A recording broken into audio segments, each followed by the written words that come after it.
Welcome to the Bucketheads live stream. Thanks for joining us on this wonderful morning at 10 a.m. We're trying to get things going. It's been a little bit of a rough start, as we like to say. Ladies and gentlemen, Andy Brown. Hi, yes, I'm Andy Brown. I'm one of the creators of Bucketheads, here with also Marco Bossau. Hi! Also one of the creators of Bucketheads, and wonderfully Steve Davey, who you've probably seen lately on some of our live streams. So this is a different environment, guys. I mean, look at this. This is amazing. So hopefully this is going to be a bit more impactful than the Instagram from my house. So as we were saying, we had a few technical difficulties. Rebels invaded. We lost a few cables. They took down the satellite. So we are dead set on making sure that we get to that 10:30 premiere of this new content. So hopefully you don't mind too much that you're not going to get to chat to us beforehand. But luckily, if we're not getting any negative feedback right now, we are ready to rock. So we are blessed to have Marco and Andy with us. We didn't know if we would, because they had a lot of commitments, as most people do, as we've said in a couple of the live streams. We're all really, really busy. But happy to have you here, man, because you guys can answer any questions. You can tell us any bits of information, and you can also stop us from giving away any secrets. We will do our darndest. That's why we're here. I'm going to pass it over to you guys, because these guys are going to want to hear what you got to say, and it'll be great for you to build us up to this monumental time of actually getting some of this stuff we've been talking about on the screen. Sure. Well, and just to add as well, we have had, like Steve has mentioned, some rebels have invaded and whatnot. So if there's any difficulties microphone-wise or whatnot, please let us know. Didn't exactly have all the time we wanted to ensure that the dishes were spinning and whatnot. So it's been a crazy build-up towards this release, towards getting this done and finished. Like you said, everybody has been working super duper hard. The team has blown up into this immense proportions, quite frankly. We started with the original short film, still with a very solid team behind us, but it was, I would say, a third smaller than what it is now. An amazing wealth of professionals across so many spectrums. Not even just film, but we're tapping into like video game industry and things like that at this point.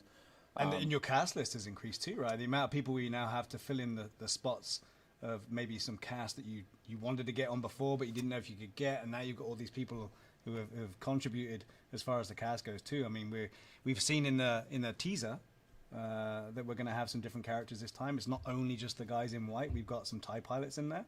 How was it for you? I mean, I've spoke to Marco briefly about this on the other live. How was it to you to see that the TIE cockpit come to life? Oh man, it was magical. Like, I think obviously one of the privileges of being here for the whole thing is getting to see it all evolve and build and grow.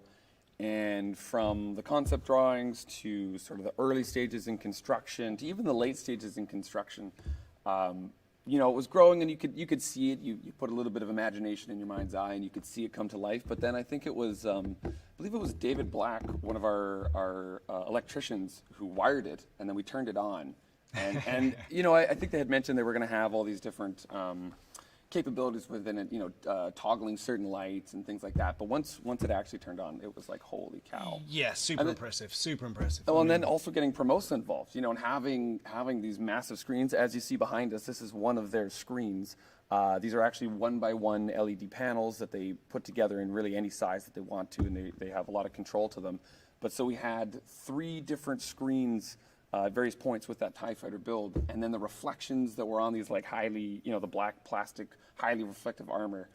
All of it coming together was just truly magical. Yeah. I remember we were all at the monitor because it was one of the last things we shot, and we're all at the monitor, and we turned it on. And luckily for us, you were able to give us a screen, because normally everyone huddles around the monitor, but you were like, okay, we can't do this time. I remember this very, very well. It's like, we can't huddle.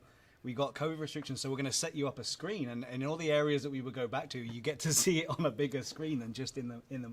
It was so cool to watch it come to life. And like you say, we walked past it so many times on set. Yeah. Just sat there, unlit, just looked great. When the lights went on and the screens went in, it was top notch. It's probably one of my favorite memories of shooting, because that whole shoot was phenomenal. As really all of our shoots, but I remember there was a lot of heavy production design in that one in particular. And there was some oohs and ahs, and then we got to the TIE fighter, and as soon as we started shooting, like literally it was like the first shot, everybody just went, oh. Brilliant. And it was like, wow, this is real Star Wars. This is amazing. Yeah, it was phenomenal. It was good. I hope it does the justice that we I think we it know will. it's going to do when we see it today. I think it will. I think it will. It has yet to, I think, impress anyone that has seen So that. is that made you guys want to do something even bigger and better now? You've seen what you can do with that. Are we going to see some stuff coming out here that? I think you will see sort of a linear climb in the scope of season 1. We really have thought bigger than the original short film, and now that we have such a large team and all these various professionals, we have the capabilities to achieve it. There's always challenges and whatnot, especially budgetary concerns and things, but we do what we can to get by and That's make right. it as quick as we can. Yeah, I mean, in the teaser, the teaser you put out a while ago, the teaser for everything that was going to be happening, I remember seeing the deck of a Star Destroyer. So, I mean, I don't It's coming. It's coming. It was on a teaser, man, and that's a little bit bigger than a TIE fighter. Right? Yeah. So, I mean, that's, Yeah. that's going to be interesting to see. We have the abilities to do it. We know how we're going to achieve it. We just need the time and the money, and honestly, we have the team to tackle it. And that to me that's the most important part, right? You could throw a bunch of money at something, but if you don't have the skill set or the knowledge of how to pull it off, the money doesn't really mean anything. Versus if you have the people who understand how to achieve this quality of a look, you can do anything. Yeah. I'm just trying to see if we've got any questions coming in before we start. Again, there's another question that's come in. We've been asked this before, but Andy, you haven't been present for it. So Rusty Bricks asked... Rusty Bricks asked, what's the runtime of the episode and how many episodes are they? And I know Marco's briefly mentioned this, but for anyone that didn't know, can you answer that question for Rusty Bricks? So the runtime of the full episode 1 is going to be 30 minutes. What we're premiering today is chapter 1 of 3 of episode 1. We apologize for having to do this, but again, it's come down to what we've always acknowledged towards the fandom, that we want to make this right and look good, and we're not going to sacrifice on that aspect of it. So there are other portions that will then take the hit a little bit. So we've chopped it up into 3 portions for episode 1. The intention is still, as you're about to witness, you're going to see chapter 1. We're going to eventually release chapter 2, and then we'll do a super cut so you can see the full breadth of what episode 1 was supposed to be like, or will be like. The runtime of this with credits is about 12 minutes, and I highly would recommend you guys stick around for the credits.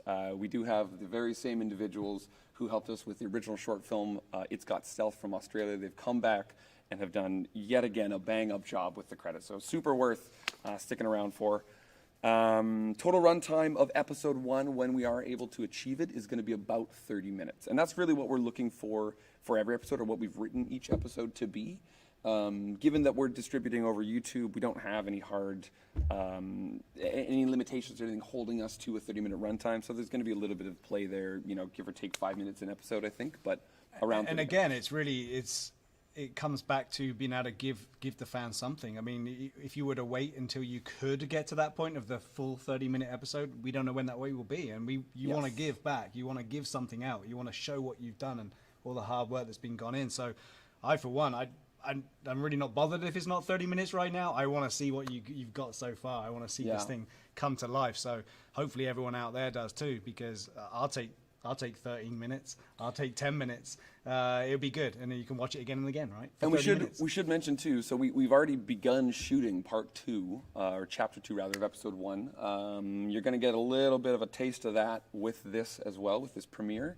And for our patrons, they're going to get an even greater taste of what we've shot, a little sneak peek at what's coming. So thanks again to everybody who's supporting us. I super duper appreciate that, and you guys will get yourself a special little peek, as always. That's great. And again, just to go back to the reasons behind these limitations, I think everybody out there knows what limitations have been brought to us by the pandemic. So take that, add that with people's work schedules, add that with the funds to be able to do this amazing work, and I think you can pretty much understand why there is a limit to how much can be done in a very short time period. It will take some time.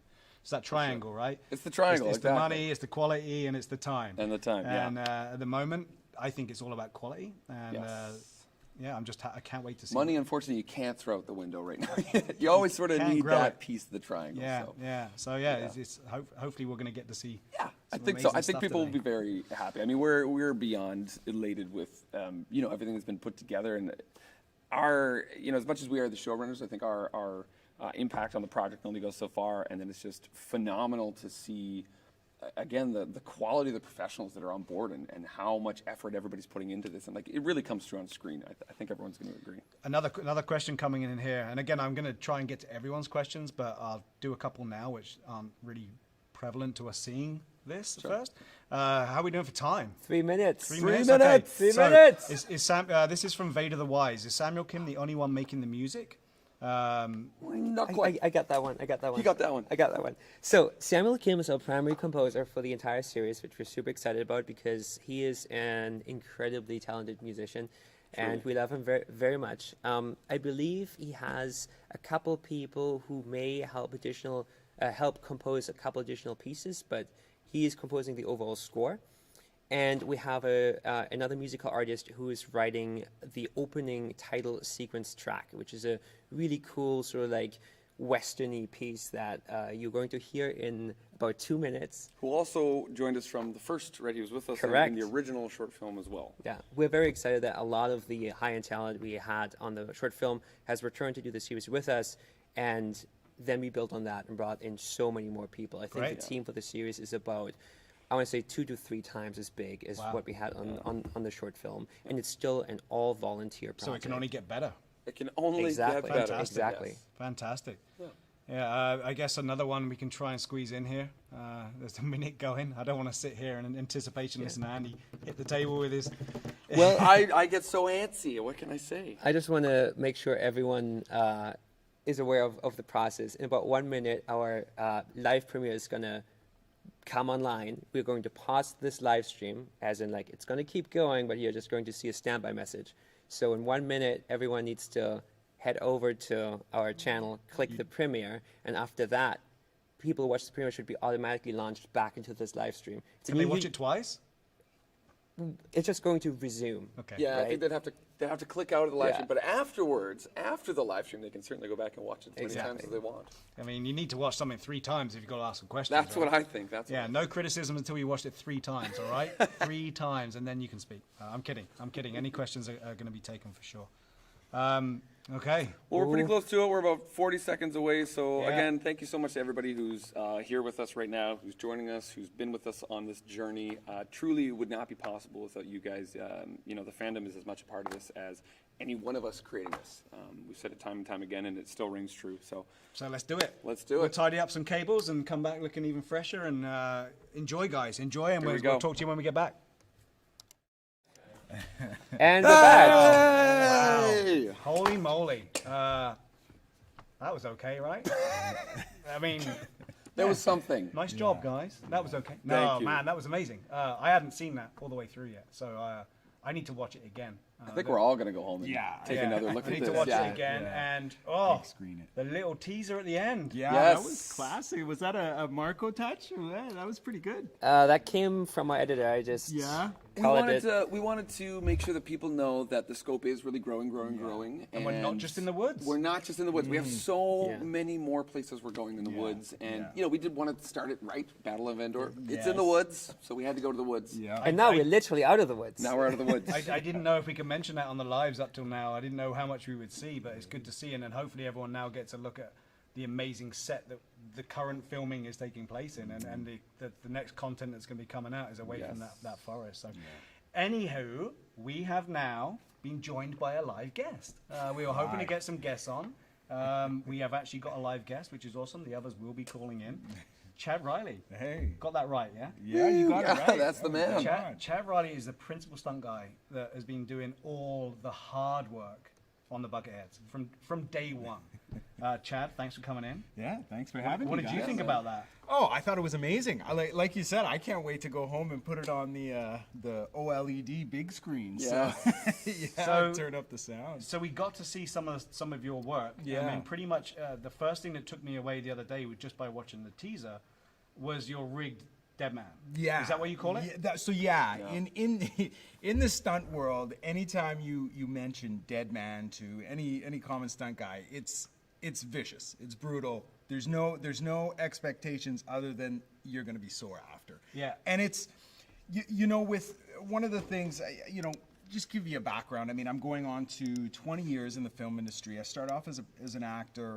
I started off right at the base. I did background, I did stand-in, I got into acting, and I got into stunts. And that was just from my background as an athlete, football, pro baseball, martial arts. And so that brought me full circle to Marco and I meeting on because I also produce my own stuff as well. And so I met Marco and then Andy not too long after, and I was so happy to get involved right from the get-through. But yeah, when you mention a dead man to any stunt guy, they know what's coming. And you can't really prepare yourself in terms of it coming, but just to train like you would normally. A lot of stretching is the big thing for something like that. Usually when we do, I compare like some of the vicious stunts to car accidents. In car accidents, you're not expecting it. So in a sense, it helps with the injury because you're a little more looser. Right? The trick with some of the stunts, and especially for a stunt performer, is to relax your body. And it's like any sport we play, it's 90% mental, because what you have to do is you have to train your body to relax and be calm. But you know it's coming, but you have to relax. Exactly. And you were booking it, dude. Like you were running. Yeah, and you weren't holding back. And that was another challenge too. And I mean, from day one when you guys know when we threw on this our stormtrooper the armor. double the armor, suit, yeah, right? And I think even from our initial days, I had kind of the crappiest suit, which was just pieces from this, pieces from that. We were like epoxying it on Yes, set and sticking taping it on and popping it back on. Yeah. white tape. Like, oh, it's cracked already. Just slap some white tape on. Okay, go again. Yeah, so running it is a challenge, and I did several run-ups to it just to get kind of the power for the run, because you can't get full flex on a run like a sprint. Yeah. But in order for it to look good, like a good, you need speed. You gotta book it. You gotta have speed. Man. So you really, it was almost like almost like a lemur, like an antelope. So at the end of your stride, you kind of push with your tippy toes to get you more speed. Right. And then as you're in it, there's nothing you can do. And I mean, another shout out to Sean McGee, who's our key rigger in here, and he rigged me up so that I didn't, get any more So you could damage do it than again. I was. Yeah, exactly. Absolutely. Okay, that was great. Now we got this one lined up for you. Yeah. And I mean, you don't know. One of the things, because this isn't something that you rehearse. It's not, we're going to rehearse a dead man. You're just going to do it. For sure. And so And we talked about that, right? Yeah. It was a one and done. I can Like, run we up, get and this, so- make sure we got the shots lined up. There's no going like again. a good 15, 20 minutes of me mentally prepping, running it through, like I said, a couple times, and then going right to that. So what we do is Sean and I, we work out the length. So we had it tied to the base of a tree, and we work out the exact length, and we use something called tech, which is it's got some resistance, but not that much at all. And the strength of tech is very good. So I mean, I'm a big guy, and it can support several of me. But you go to the end point. You have tree here. You go to the end point, which is right here, and then you just plan everything out from there. Okay, you don't know how you're going to land. You have an idea. And so when this happened, it was full sprint, and then the whole ending, I ended up rolling right on my back. So And it's a lot of coordination too, right? Because like not only there's your aspect of it, but then there's also the camera angle. Yeah, we had yeah, one, so we had you one have to. planted, locked off camera. Yeah. But then we also had Leo Haram, our operator, our Steadicam operator, right? It's a Steadicam shot, so he's moving. Yeah. There was tree wipes in between. Like we had to rehearse where he's going to catch you from these tree wipes, getting caught. Like there's so many elements. A lot of going on. coordination. And that was just one stunt. And that was one stunt. So yes. the other ones, I mean, pretty much. I can't say too much about the other stuff coming up, right? So I mean, Honestly, my favorite stunt process was just pitching the idea: what if we hang a stormtrooper upside down from a tree? by his foot.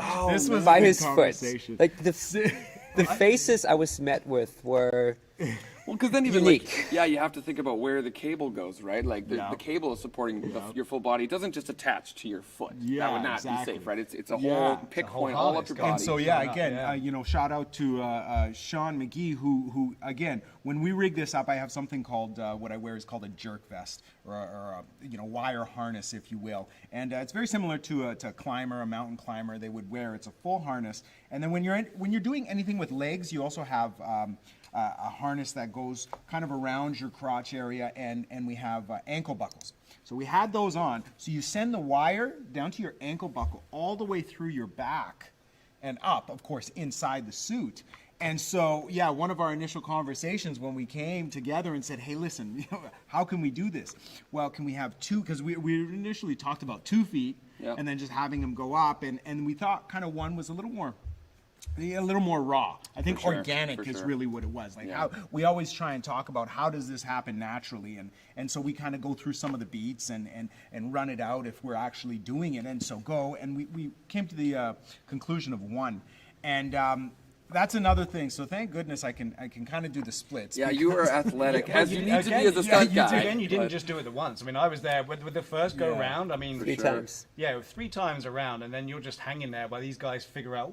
Was that? What do we need? So you're just hanging there, and you these know- guys are chatting like, "Hey, we need to get him down. We need to get him down." We should So, also like, mention. I mean, this is in the middle of the forest. There was also a windstorm this yeah. day, right? Yeah, we were I also understand that, fighting. right. We were fighting Mother Nature, where we're right, filming the rest yeah. of our stuff, surrounding this moment. Yeah. And this time, you and Sean are putting up the truss and whatnot, and then all of a sudden the trees just started billowing Yeah, and branches I are starting to forgot fall about around. that. Like, Yeah. we got to Yeah. get into this. It's before amazing. we It's lose amazing this. the work that goes behind that one thing that you watch. It's amazing the work, and tip of the hat to Sean, man. Absolutely. You Well, to guys, all the you guys staff, knocked it out of man. the park with Absolutely. everything you've done. And then we had the what do you call when you just dead man down onto your Yeah, back? yes, Where we it's a see dead drop. we see the demise of our beloved captain. Yeah, Yes. yeah. So that one was actually, those ones are again. So the challenge is, so if you guys remember, it's when the captain's dropping and he's just the slow mo onto his back. We did that a couple, 2 or 3 times. 2 or 3 did, times. yeah. Yeah. Three You times. wouldn't let me do it. I don't know why you wouldn't let me get a shot. I couldn't understand it. And then I watched it and I'm like, okay.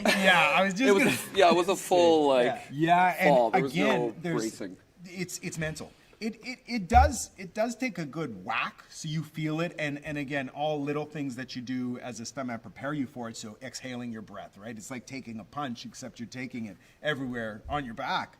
And one thing that you have to do for that is, naturally what you want to do is and this is kind of the juxtaposition or the clash with traditional martial arts. Traditional martial arts, you learn to preserve your body. If you're going down, we learn to do break falls. We learn to fall properly so we don't hurt ourselves. You have to go against that. So when you're doing a Because Put that your you arms see a down. break fall, right? You see, Exactly. you put your arms out and you brace. yeah, Like yeah. this, you don't So want something to. like this, a So flat good. back. I remember seeing the dust come around you. Yeah. And I was like, that's got to Yeah. be the shot. Because now he's just disappeared into dust. You know, Yeah. my favorite thing about that moment is that we shot this whole thing with 2 cameras, and so for that one moment we brought in a 3rd crash camera. Oh, that's right. And we didn't exactly we didn't have a monitor for this other than like the it's a little DSLR or whatever, sort of has it on the camera. But our VFX supervisor didn't know exactly where that was pointing, so he had to paint himself out watching you no way. fall. Yeah, he's in the background like watching you fall. Yes, this is the good one. Yes.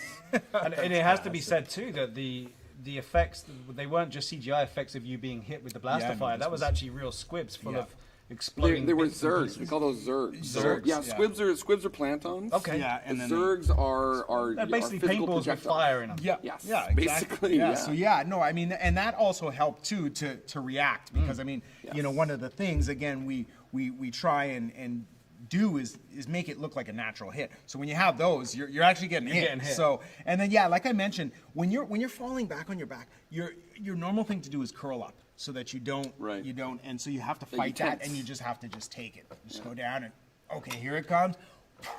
And then, as So- the dust was going out, so was my breath. Is it the first time you've had to be so restricted in a costume you've had to wear to do a stunt? I mean, This especially with the bucket, right? The bucket, for anyone who hasn't worn one, as soon as you put it on, the claustrophia just kicks in. Yes. Yeah. And Yes. knowing that you are doing something that could harm yourself, how did you feel? Troy and I are good friends. Again, we go back to the initial days, and we had a conversation about this. And Troy has his bouts of claustrophobia, and I always thought I didn't until I put that Till you put the mask on. bucket on. And it wasn't only that, but it's putting the helmet on. When you put that bucket on, boom, okay, it's on. But when you're doing physical activity, that's a whole different aspect. can't see. I had that happen once before, and it was one of my first gigs as a stunt performer. So a coordinator named James Bamford, who's resume stretches on, but he kind of honed Stargate World.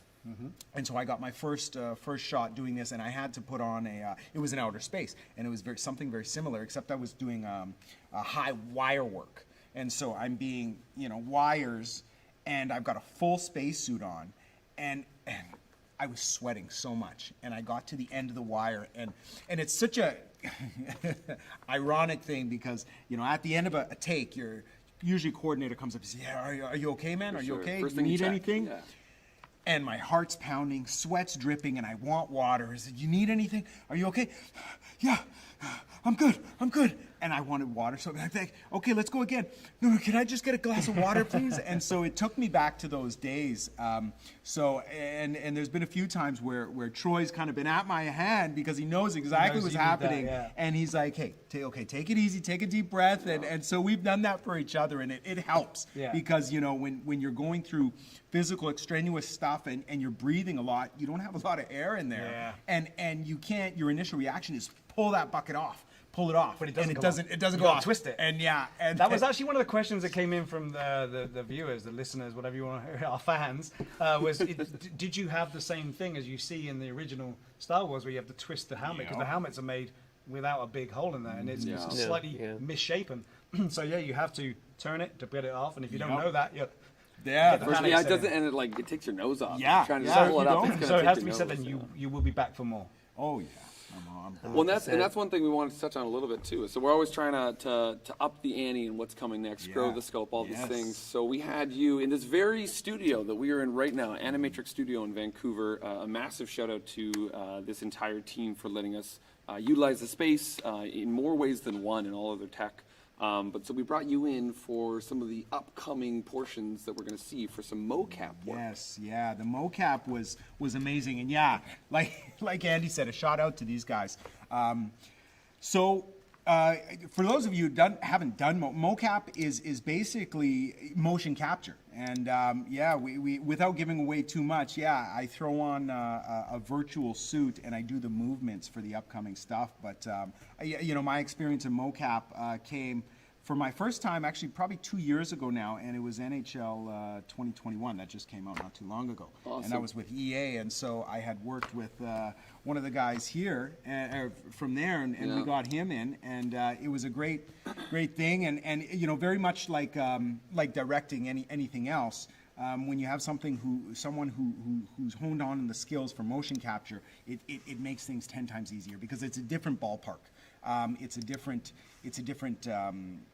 Everything's different. Your presence, and not only that, but what we had to do is because we wanted different versions of everything. So I'm, For sure. you know, I'm one person, but doing several different versions and being several different people, right? So I thought it was funny too because that was a whole new experience to me was motion capture. I mean, I've done some directing, obviously, on live television and stuff like that. But you played like a character carrying a box, and you played both characters. Like I thought that was a really funny one. That you know, we've got two guys carrying a box. We have one guy with a motion capture suit. So you're carrying it one way, and then you know you pretend to be the other guy who's walking backwards. So Totally. it was an interesting thing to witness. The gonk. The Yeah, gonk, the yes, gonk. the gonk was a Guys, funny yeah, one. you guys remember I think the the most gonk? directing came out actually in how to walk Yes. as the gonk, right? I was like, no, it's more rigid. is that and a like, spoiler? doesn't turn.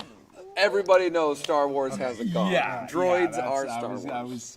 I kind of took that off. Well, I know we got some other guys lined up who are We going to be do. coming in virtually, but thanks so much for coming in person, man. It's great to see Yeah. you, and it's awesome to know you're going to come back for more punishment because Yeah. it's so good to watch you work. It's so good to see the end sure. result on the screen. For sure. And, No, I was glad. I'll hopefully be there to patch you up again. Yeah, at some yeah, point. hopefully. Yes, we'll dream up Right new on, stunts for you, my friend. Yes. Yes, new stunts. Right on. Thanks so Thanks much, so much, brother. guys. Thanks so Great. much. Super appreciate it. Yeah. Boom. Until the Chad. next live stream. Until the next one. Yeah. Chad Now Riley. go home and watch it a few more times. Chad Riley, our amazing stunt performer, stunt coordinator as well, just who, like we said, brings all of the action to life that Yeah. we dream up, and we do continue dreaming up. OG, fun man. and- There from the beginning. Yeah, there from the beginning. Jumping into the pit. Totally. Oh, man. You're thinking about that? I mean... And the obviously slide is what I was thinking portraying every character that we need to do a stunt with, but Yeah. jumping the captain into the pit and then taking him out. I was going to say the slide, but you know what? Actually, the slide was Troy, wasn't it? Yeah, In the original one, the slide Troy. was Troy. Yeah. Yeah. We saved Chad's body a little bit on the slide. Yeah, we gave him a break on that one. So,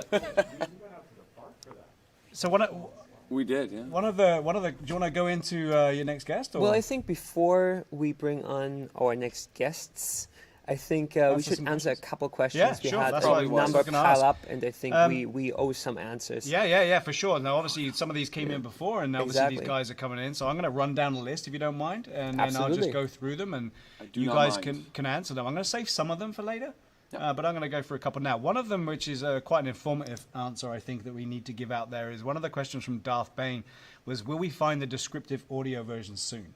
Yes, very soon. We are working with a service that requires us to first publish it on YouTube before we can transcribe it, but we should have the descriptive audio version up by tomorrow. Yes. Fantastic. Yes. Fantastic. Yeah. We're very So- happy that that was brought to our attention, because honestly, I think for the average creator, that's not something that you think of. So to have someone of our viewers that's super passionate about the project and reach out to us and requested that, we're super happy to give that and open up our series to a wider audience. Absolutely, yeah. Absolutely. And To be again, it honest- just shows that the suggestions, the questions, the things that you guys give feedback to are listened to as well. sure, right? So always paying attention, That's yeah. why it's for the fans, right? So To be honest, 100%. it was a lot of fun figuring it out too, because it's, you're taking a visual scene and having to boil it down, but in like a certain time frame. You cannot just like linger on and talk about it for too long. You have to really like, okay, what are the points I want to hit to someone Yeah. to describe what I'm witnessing. Yeah. No, that's awesome. It's good to hear, and hopefully that answers your question, Darth Bane. Another one, going back to the use of CGI, motion capture, and all the rest of it, is an interesting one. It's from Scott Driscoll, who says, do you think, or do you guys think that use of CGI will totally kill the need for practical modeling? And finishes it with, I'd be interested to help building some sets, which I'm sure a lot of people would love to get some input into. But the practical modeling is still there. Always. But in this, and I'm sure that comes across, that we got practical for Crate, KRA. KRA. We got practical for the cockpits. We got practical all around the place as far as the sets that are being built. Even like you were mentioning a lot of the hits on the Stormtroopers, we're doing them as Practical. much as we can practical. A practical rock falling on an Ewok. Yes. I am pretty sure he's specifically talking about the space battles and using practical models for the ships. Possibly. It's true. We absolutely try to use as much practical effects as we can. We actually heavily considered using practical models for the space fights as well. However, the way our team came together, we just had a team that was more, the skill set was just more applicable to a CGI approach. But all the ship models are obviously modeled after actual practical models. So Yeah. Well, you had a practical model in the first fan film. we did, yeah. So the shuttle was original actually a short practical film model. And had a practical model. we chased down the option of building some practical models on this one as well, and it didn't end up coming to fruition. But I think to answer the question, no, I don't think visual effects will ever replace practical models, because there's a tangible aspect to practical models that is incredibly hard to replicate. And usually, again, it comes down to skill sets, resources available, budgets, things like that. But there is a particular look that you achieve with a practical model that you just don't get with a visual effect. Absolutely, yeah. And yeah. I think the best that anyone ever hopes to attain is a blend of both, right? Doing it all practical gives you a more tangible and a specific look, but it isn't always necessarily the best-selling look. Yeah. I think the best is to always try and build a lot of physical elements and then touch it up with visual effects for things that are harder to do in a practical And sense. for you guys doing this, it's not just Star Wars fan service either. I mean, I say that in respects to a lot of people complained when they saw too much CG. Right. So, there was a callback for the practical, but what you've just said is so true. It's not just because of that. It's because it's true. It works. And hopefully, I mean, if that question is for a broader in movies, do you think that's going to happen? I think we're going to see a lot more CGI going because of budgets and time and all the rest of it. But I don't think anyone's going to ever want to lose the practical effect. No. I think you need your prop builders. You need your guys who build these practical effects. Even if it's just that blaster in the hand for 2 seconds. I've said this a few times. Without that practical effect, sometimes it just doesn't come across. So For sure. Fair play to you guys for going ahead and keeping with the practical side of it, especially with your restricted budgets, etc. So Totally, yeah. So good, so good. So hopefully that answers that question. And I can't answer if you need someone to build sets. That's up to these guys. But your question Always is logged. happy, yeah, always happy. Your question is logged in case that is. Do you want to do one more? Sure. Sure. Let's do one more, yeah. I don't know. Let's go with this one. It's kind of a regular question you guys have heard, but Sebastian, I'm going to say Kazazov. Oh, this I don't is the know. dangerous It territory. could, You yeah, it must could tread. be Savazov. I'm not sure, but Sebastian, this question from you: why does everybody want to go back to Jakku? I think that's a little play on a word there, but where is he getting that from? I think we've described many times the timeline that we fit into with this project. So it's ROTJ into Jakku, right? Which Jakku hasn't come to the big screen yet.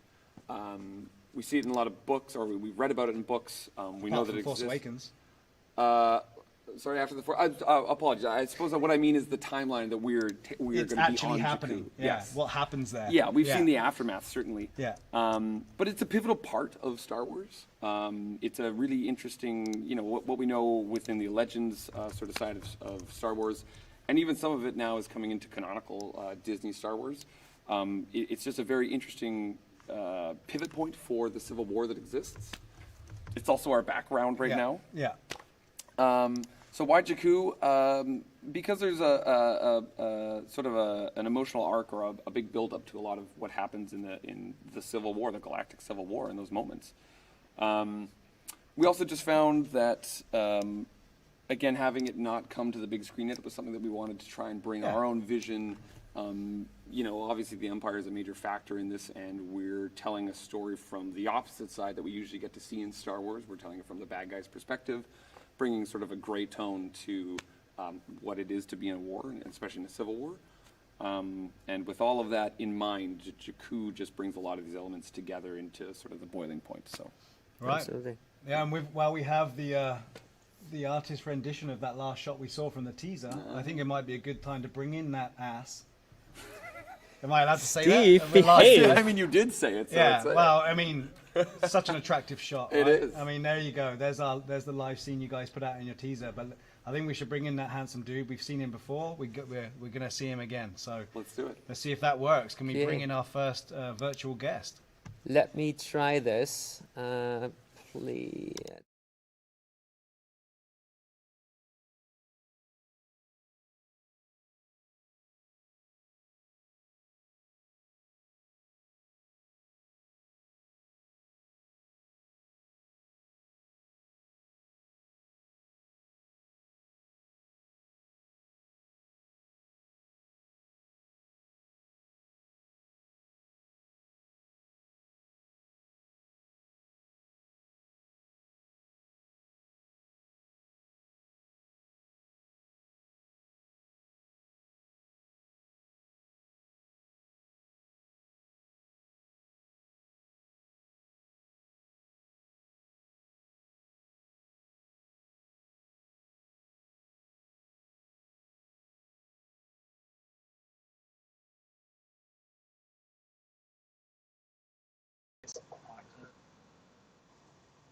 Apparently, it sounds like.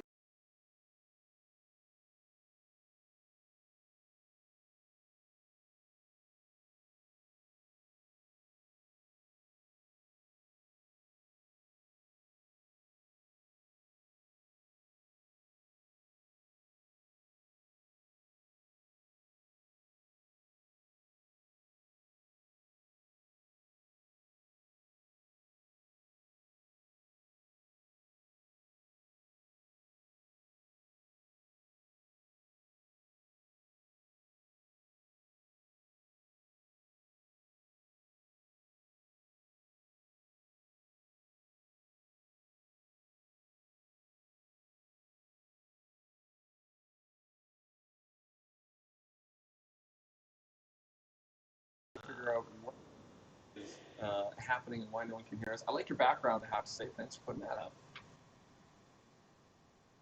Beautiful. Did you have an opportunity to watch the live stream? Were you watching for the premiere?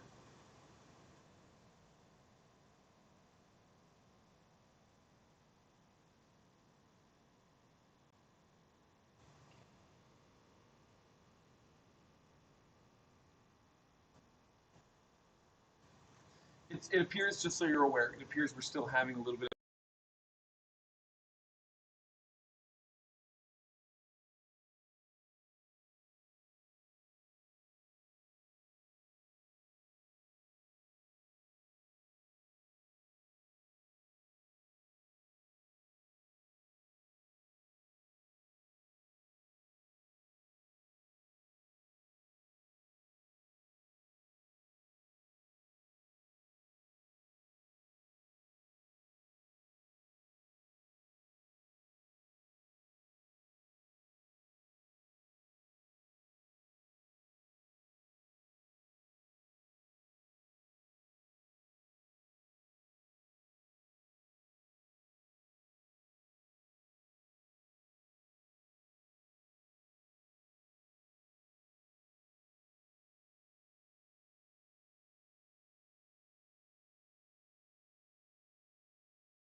Now people can hear us again. Is that? Can we get confirmation? You're welcome.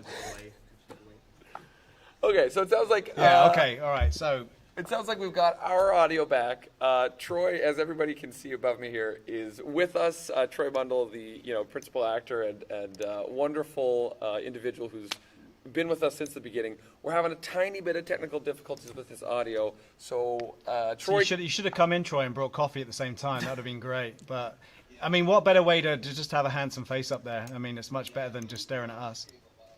Well, so Troy can hear us talk. Our audience can see Troy. So perhaps just for a moment, we've got individuals monitoring the situation. Yeah. Why don't we go through a question? Yeah, or let's two go here? for some more questions. Troy, and then, apologies if you can just hang stick in there, with us Troy. for a second, and we'll let you know when we can hear you again. So one of the questions coming in from Project, it says Alethea. I don't know if that's so Project Alethea. It says, where did you film the woods scene? It looks like California redwoods and close to me. That's a great question. Awesome. It was not California. We are here in Vancouver, British Columbia. We do as much filming within province that we can. So we actually went to Panther Paintball in South Surrey. Also, huge shout out to Panther Paintball. They have supported us from the very beginning as well. They allow us to come in and film at their massive course where we get to blow up all manner of things, and they're very cool about it. And, again, working on sort of the shoestring budget that we have, we can't pay exactly the premier rates that a lot of bigger shows would. So just a big thank you to those guys for allowing us to utilize their course. Yeah, and with the scenes you've seen in the woods, it's so indoor. It's very indoor. It was a blessing. It was very scary during the windstorm on the last day of shooting, thinking we might have to wrap a bit early. Yeah. But yeah, just walking in there, you instantly feel. I remember once I think it was during the filming of the original fan film.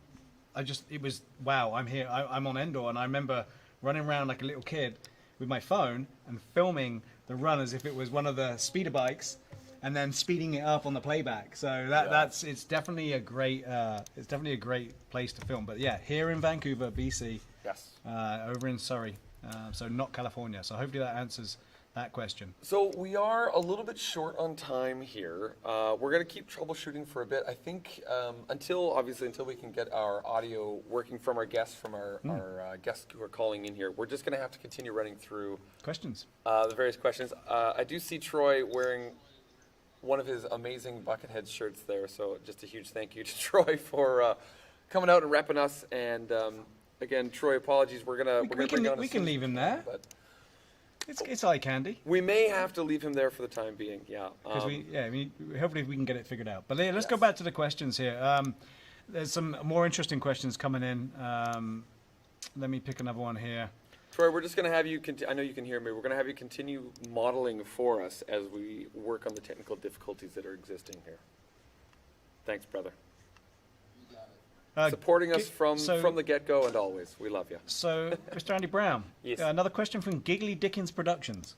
Great name. Wonderful. So, Hit me. this is Giggly Dickens Productions. Are you willing to collab with other film groups to help make future episodes? Yes, always, yeah. We have our episodes written, or at least a large degree that, would take up a number of, the immediate future, let's call it that. But always willing to collaborate with people. That's everything that we're trying to do. We're trying to bring in more and more experienced professionals, that can grow the team and grow the scope and achieve all the amazing things that we're trying to do. So absolutely trying to, I think anybody that's interested in reaching us, they can always throw comments on the socials, on the Facebook, the Instagram, the YouTube. Also info@transmutepictures.com. Feel free to chuck us an email. Let us know how you want to get involved, and we'll do our best. Yeah, I think the easiest way to find one of the channels to get through. It's Chad Riley signing off. We just had to say our goodbyes to him. Thank you so much for coming, brother. Yeah, thanks, Chad. See you soon. Wander on through. What the heck?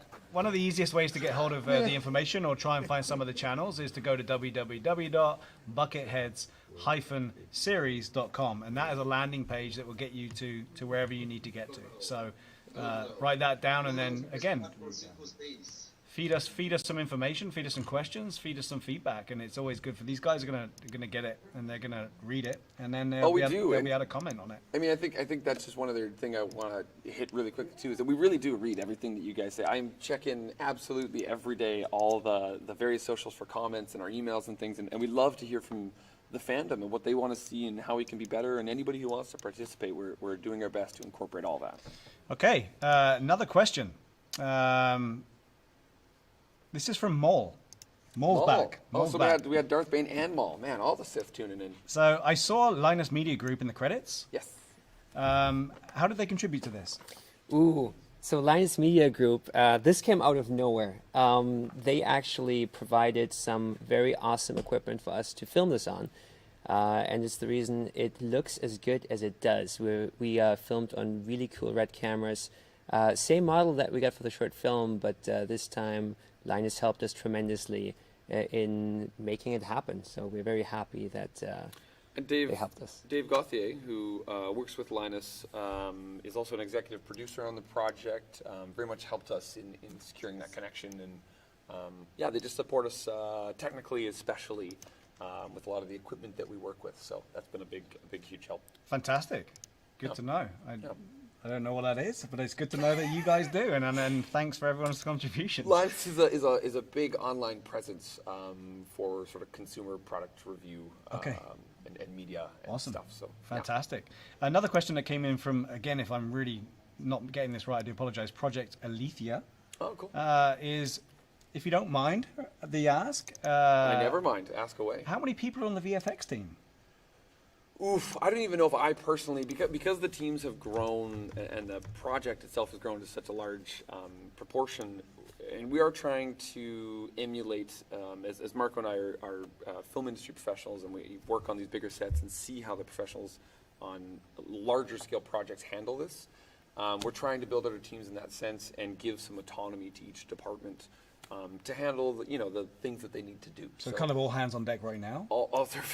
They've been all hands on deck from the get-go. I mean, Yeah. anybody who's seen this has seen the amount of visual effect shots and things that exist. Yeah, in it's it. incredible. And it takes a lot of time to get that right. Yeah. So at this point, Marco, do you know, you might even have a better idea than I of how many people, visual effects-wise, are attached? How many? Shannon, Oh, God. you might have to move your directly. That's our wonderful production coordinator, Shannon, who's trying to give us some hand signals, jumping right on in front of the camera. So, as always, we're doing a little bit of a scramble fest here, but We love her. may not have any more guests, but we're definitely going to get through some questions. Yes. So sorry, just to really quickly wrap up the question. It looks like we've got. Oh, I think I'm getting a hand signal from Shannon here. 29. Thank you. She was trying to Wow. help me out on that one. 29 individuals 29. on the VFX team at this point, and it doesn't necessarily mean that they're like at all times we have 29 people running, but that's how many people have contributed so far. Hopefully that answers it. 29. It's a lot. Okay, It's a I'm long-winded going to answer keep for I'm going to keep 29. scrolling through here and see if we can get another fun one. Just to keep everyone apprised of what's going on, still working on some of the technical difficulties. We do have some guests that we wanted to bring on who are attached to the project. Fortunately, having some audio funkiness about. Yeah, we were hoping for some, live in-persons, but it couldn't happen, so we had to kind of swap it to virtual. And The rebels are still snipping the radio we're wires, like a renegade rebel radio here, right? We got to set up where we can set up with this. Yes. It's not like we're based out of one place all the time, Yeah. We can't be in everyone's apartments, etc. anymore, so we need to spread out. So hope graciously we're in this amazing place. And Yeah, again, Animatrix Studios here in Vancouver. So it's not about us. It's about what you just watched. So I do apologize for the fact we aren't able to present those guests right now. They are still waiting, and if we do figure it out, we will be back to and it. sorry to the guests. Thanks for joining. Yeah, Sorry to the yeah. guests. You know what? I think what we're going to do is we're just going to put Troy on a laptop. Put the laptop here, so the camera will film him, and this microphone will Whatever- pick him up. whatever No, works. the lo-fi Lo-fi. solution. Whatever Yeah. works. The In the lo-fi meantime, solution. we'll just keep banging through these questions because I really want to give everyone their That's just right. desserts here. I love it. So Ben V says, how did you initially decide to start this? He loves it so far. Can't wait to see everything that's being delivered. The force is strong with y'all. Awesome. So yeah, when did you initially decide to start this? Okay, so Or how did you initially start? yes, so we shot the original short film in September long weekend 2017. and I think we conceptualized the project about a year prior to that. Marco and I lived together for about 2.5 years here in Vancouver. It was actually like right as we met. We both were looking for a place to live, so we thought, what the heck, let's take a chance and move in together, and that worked out very well. And sometime shortly after that, so again, 2016, late 2016-ish, oh gosh, I'm dating myself and hoping I'm getting this right. I believe it was Rogue One had just come out. Does that sound right, 2016, Rogue One? I don't know. Am I in the range? I'm going to say yes, and then we'll wait for some criticism. Yeah, well, oh, good Lord, what have I done to myself? But I believe it was Rogue One. We just finished watching, and with another mutual friend of ours, and we got back to our place, and we were having some drinks, and we all just started talking about how great they had attacked the war aspect of that. I felt like it was one of the darker Star Wars films to delve into that, and they had a really good, the latter half of the film really dives into Gritty. the nitty-gritty. Yeah, Absolutely. So we just started talking about how we would do it and what we would do if we had the opportunity to do this. And then Marco became interested in getting involved with the 501st. For those of you who don't know, the 501st is a worldwide charity costuming Star Wars group.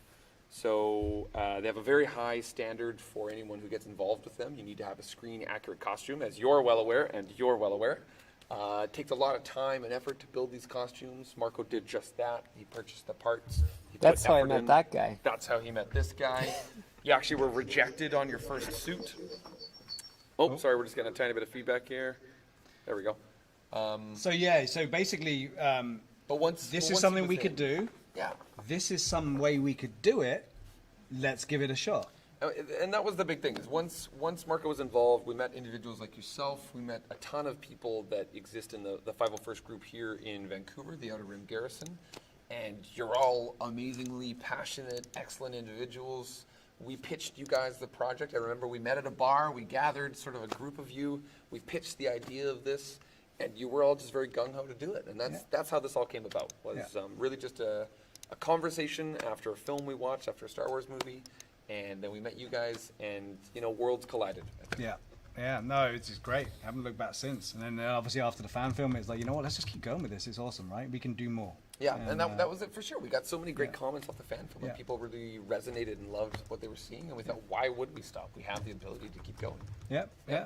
Dedication is awesome from everyone involved, and then again, it's World class, truly. it's almost purely for fun, right? I mean, It it's is a lot of purely work, for and it's fun. purely for fun. There's zero profit to be made, zero going on there, zero budget, Yes. just for fun. Yeah. It's like playing. Like I think I said it last time. It's like playing with the action figures, but we're the action figures. We're the action and we figures, get we get to do the scenes. So we does that wanna make do. us like the child with the hands? Because we can Pretty sort of, like, much, tell yeah. you You're guys the big what's up. hands coming in and altering us all and setting us up and then dropping us off the rocks, Yes. etc., Always. etc.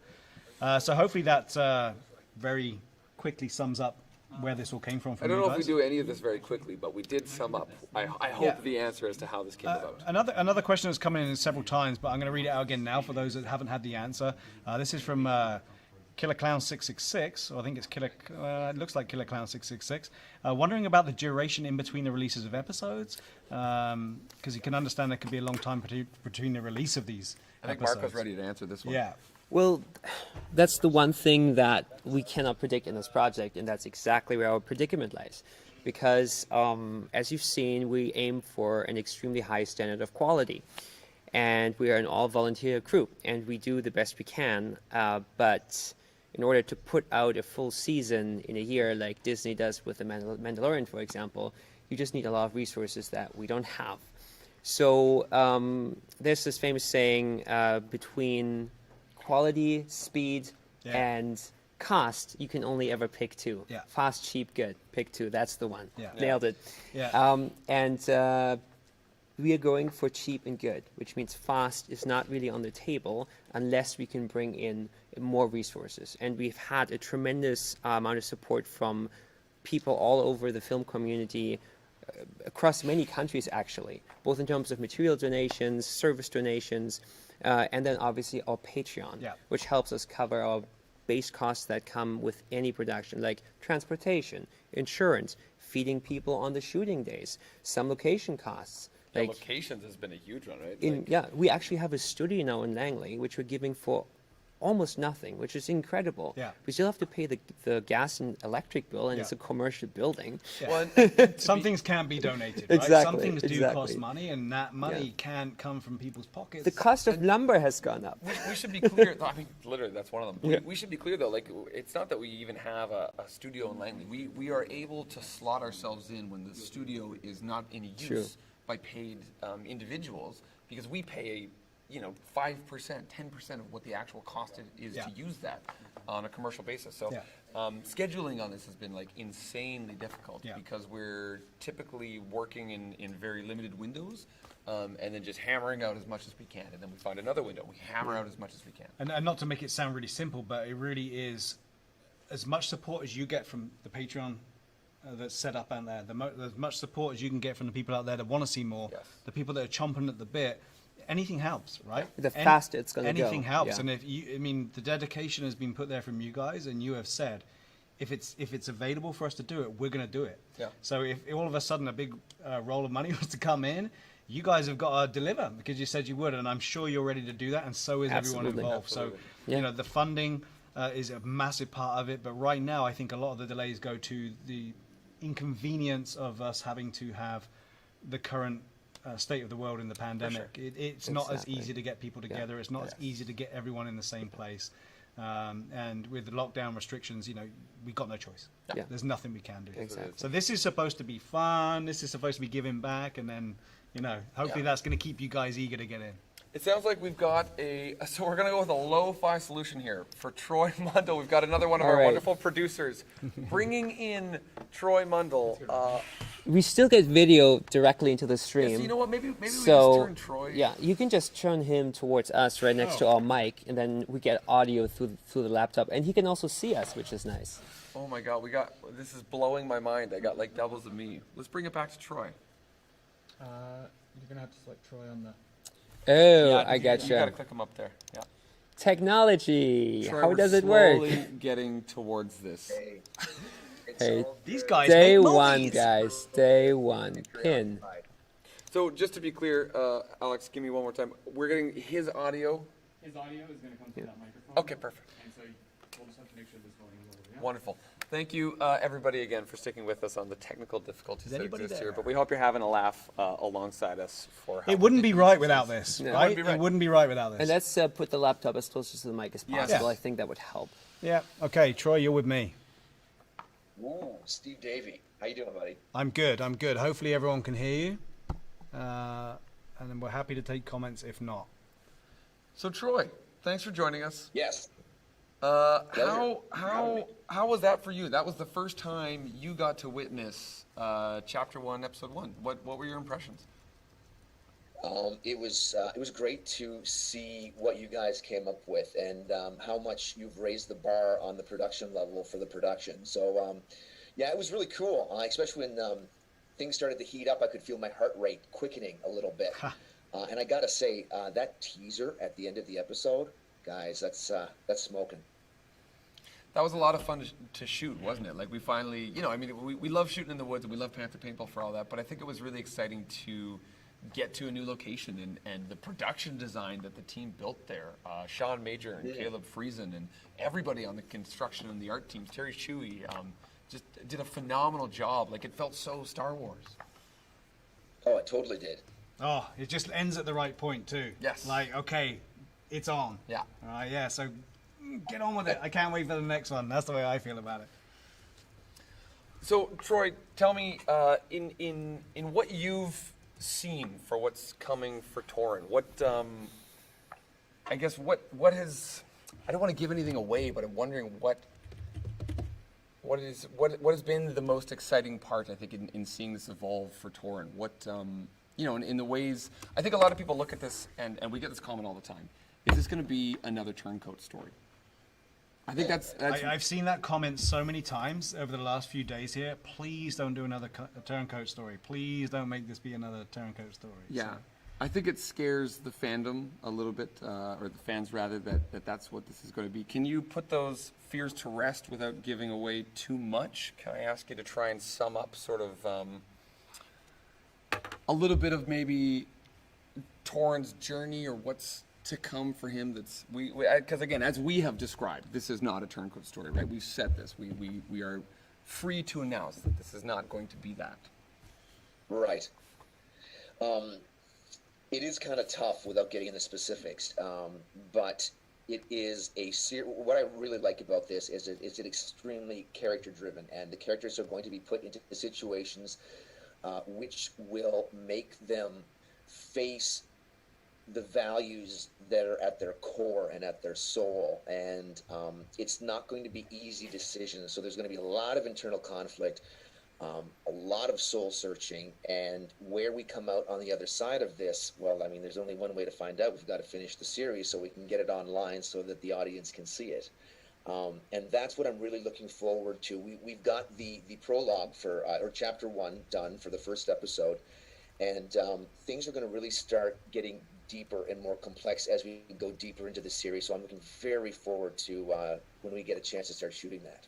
Yeah, absolutely. That was, again, we're always trying to tease at what's to come and not give away too much to the fans. But just like you said, it is going to get a lot more complex, and we've really put the time in on a story basis to make sure that this is a nuanced story, and there is complex emotional arcs and things like that involved.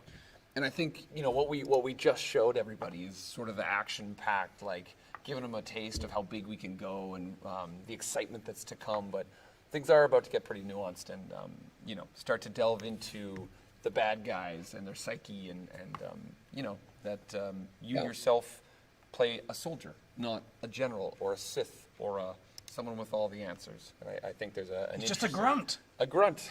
And there's an interesting tale there, I think. Yeah. So obviously we see you get your helmet off again, Troy. So Yes. yeah, you're obviously revealing your face on this again. Are you hoping that at some point you're going to be out of armor on this? So we talk about the humanizing of the trooper. Are you hoping that at some point we're going to see you out of armor, or are you happy that you're getting to be in armor all the time? The armor is great. I think I would feel like a bit of a fish out of water without the armor on at this point. But no, I think that we are going to see many different facets of not only Torin, but of Nova Squad. And like I said, the conflicts that are going to be going on, and the depths and the levels that we're going to be going to with the storyline and the story arcs. So Troy, what was your favorite part of what we just showed, the shoot, the indoor portion? What was your favorite little bit that we did there? Well, I really like the firefights. I really do like the firefights. So, behind the bunker with Steve Davey there holding off the rebels. That was fun. That was fun. That was fantastic. I do like the action stuff, I'm not going to lie. And especially with the new suits, the kits, which enabled us a lot more range of motion, which means that you could actually run at full speed. So yeah. So and how disappointed are you to see the outcome of that battle and the fact that you may not be standing next to me again in another battle scene? That was just a personal question. That came in from Steve Davies. I do have a life-size poster of you above my bed, right? So I mean, that's all good. Fantastic. Another question that I've had from a number of people when we talk about Bucketheads and what goes on is how you may have had this in the beginning when you did the first fanfare, but how more difficult is it for you as an actor to be doing these scenes and running your lines wearing this plastic bucket on your head? Because obviously there's no audio rigged up in there. There's no microphone that's boosting your voice. How do you feel when you're knowing that all you can hear is yourself inside of there? How did that portray for you being an actor? You don't actually notice it because you're in the moment. But the one thing that I did take note of this time around is I kept notes on what one was feeling, what I was feeling, what I was going through. Because when you're in the moment on the field, you are experiencing the action more authentically. And then obviously, as you mentioned, we're not rigged with audio in the helmet, so we have to replicate that in a sound room. And you want to make sure that you are reaching the levels of emotionality and grittiness in the voice in the sound effects room that you're actually going through on the day. So those are the two things you have to keep in mind when you're working with one of these kids. Yeah, yeah. If you don't keep that passion up with the bucket on, then your body doesn't express the the line you're delivering, right? So you have to get full into it when you're wearing that armor. So that it comes... absolutely. Because even though you can't see facial expressions, it's the body language. It's the way you move your arms. It's the way you tilt your head. There's just so much more than. Just putting on a suit and saying, "Oh, well, I can take the day off because I'm inside a trooper kit and no one can tell what I'm doing in here." But just that doesn't happen. Yeah. Well, and I it's a kind of a good segue for, I think, probably the last question that we have for Troy. We've got another guest coming on at 11:45 here. But Troy, did you have to do any research really for this role? Like, there are so many eras of Star Wars, and I think even the stormtroopers in these different eras are portrayed differently, right? From the OG trilogy to, let's say, Force Awakens and sort of the new era. They take on sort of different mannerisms and things. Did you have to do some research into what, just like you said, that body language is, what, how to appear menacing, how to sort of emote inside a plastic suit? I mean, I've mentioned it before. I've been a Star Wars fan since the get-go, since back in the 70s when it first came out. So I've watched it all multiple times. I mean, dare I say I've watched A New Hope 150 times, 200 times. I mean, I can't even count it. I'm not exaggerating, like over the years. But for myself, one of the best things is that we brought a military coordinator online, Skylar Watkins, who is a U.S. Marine Corps veteran. So Skylar, thank you for your service, first of all. And also thank you for keeping us on point with our military movements, because it really does make a movement when you have someone who has that level of expertise, and when you're trying to authentically portray someone who does have that tactical knowledge, it just adds that realism and authenticness to the performances and the movements. So, yeah. For sure, yeah. That was another comment that came from the fandoms, or from the fans rather, too. That after the first one, it would be wise to bring on a military advisor. Right. And it was a great one. I mean, I think we all see the benefit of that and how much it's raised the bar and everything that we're able to do. Brings that realism. Yeah, for sure. Well, it looks like we have to get to our next guest. So, Troy, thank you for sticking around for the technical difficulties that existed there. Thanks for joining us on a laptop in this gung ho pieced together wonderful live stream. We're having a ton of fun. Pirate radio, man. Pirate radio. And dude, thanks so much for just being a part of the project and being with us from the get-go and, believing in this as much as anyone else, because you're obviously a massive portion of this, and you bring the face and the embodiment of Bucketheads. Yeah, and the butt. No, thank you very much, boys. It's been a pleasure. Yeah, thanks, Troy. Awesome. Thank you so much, Troy. We'll talk to you soon. Good luck with the rest of the day, guys. See ya. Thank you. Bye-bye. Very cool. Troy Mundell. I think we have about 3 minutes until the next Zoom call Okay. will be ready. Question? Yeah, Okay, ask good. away. Awesome. Yeah, because there's still some coming in here. So let's go through them. One of the questions actually that came in as regards to what we just talked about being in armor, etc., like that, is from Tamika Cotter.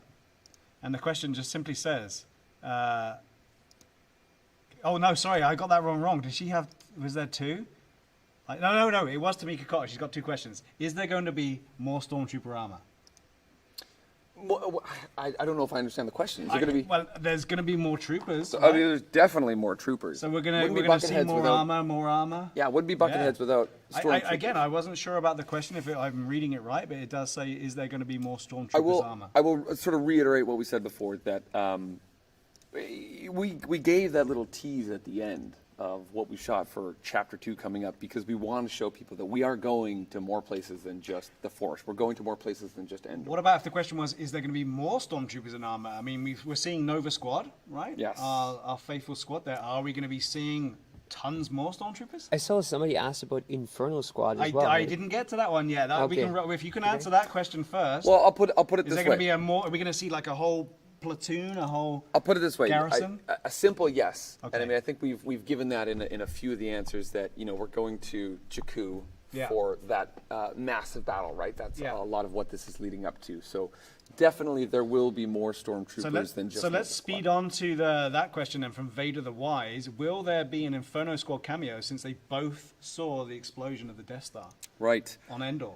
I think I'm safe to say at this point we haven't conceptualized an Inferno Squad joining us. As cool as that would be, I don't think we found a great way to slide it into our own. Now, that's not to say that there aren't references to things, surrounding Inferno Squad and that storyline.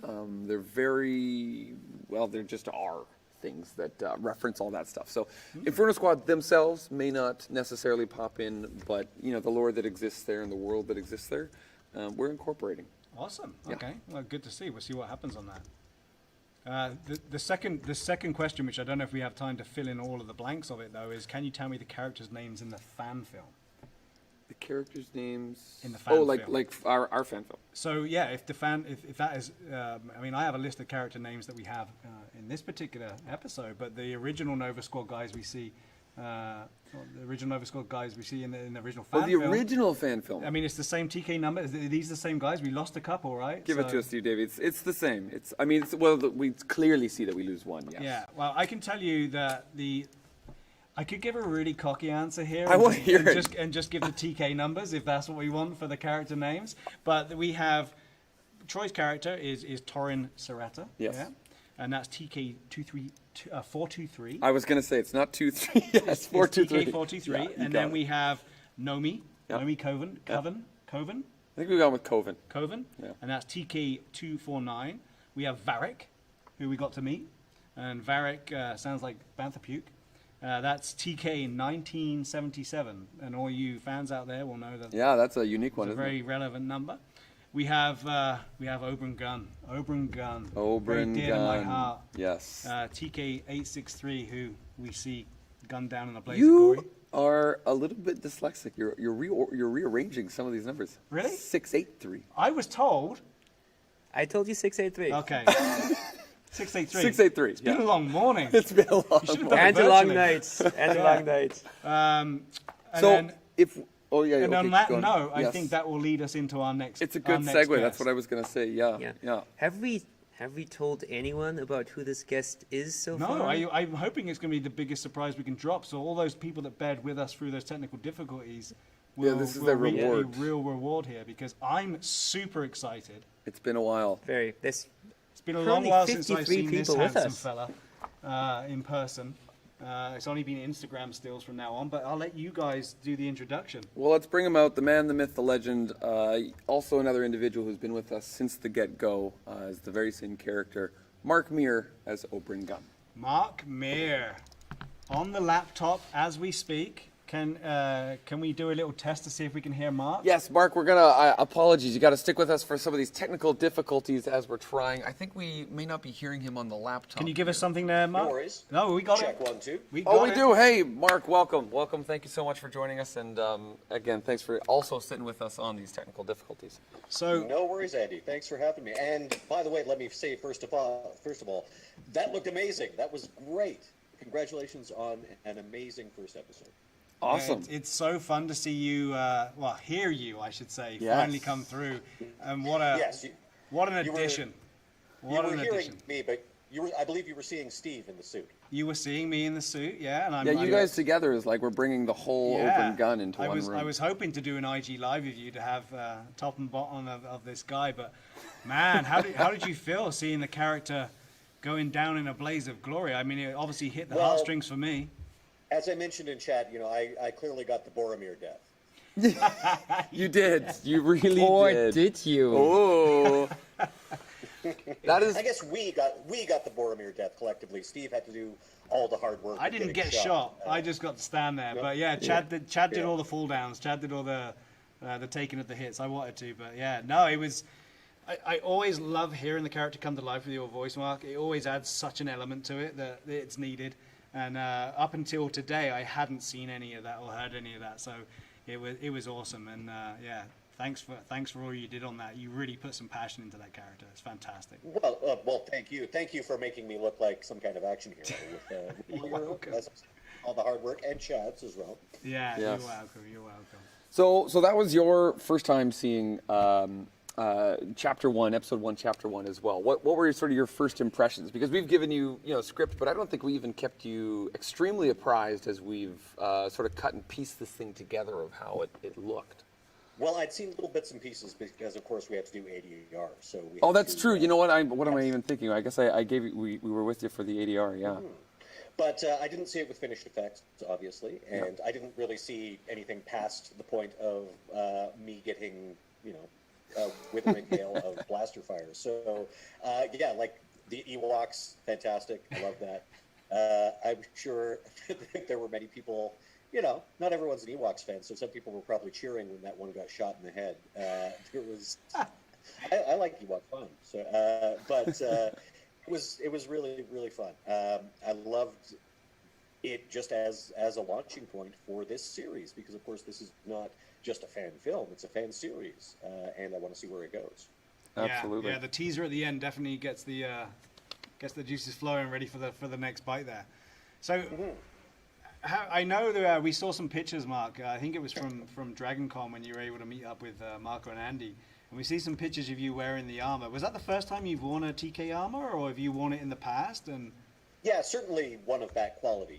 I think that was like 501st Legion quality. So, I think for like comedy sketches and things, I've worn essentially a Halloween costume Stormtrooper armor. But putting that armor on, that's every kid who grew up with Star Wars wants to have some Stormtrooper armor at some point. So I got to borrow some, and that was actually for the little teaser. But I'm sure many of the viewers have seen the teaser that went out a few months ago. And so that footage of me in the Stormtrooper armor was specifically shot for that. It was the day after Dragon Con. It was down in Atlanta, in Marco and Andy's hotel room.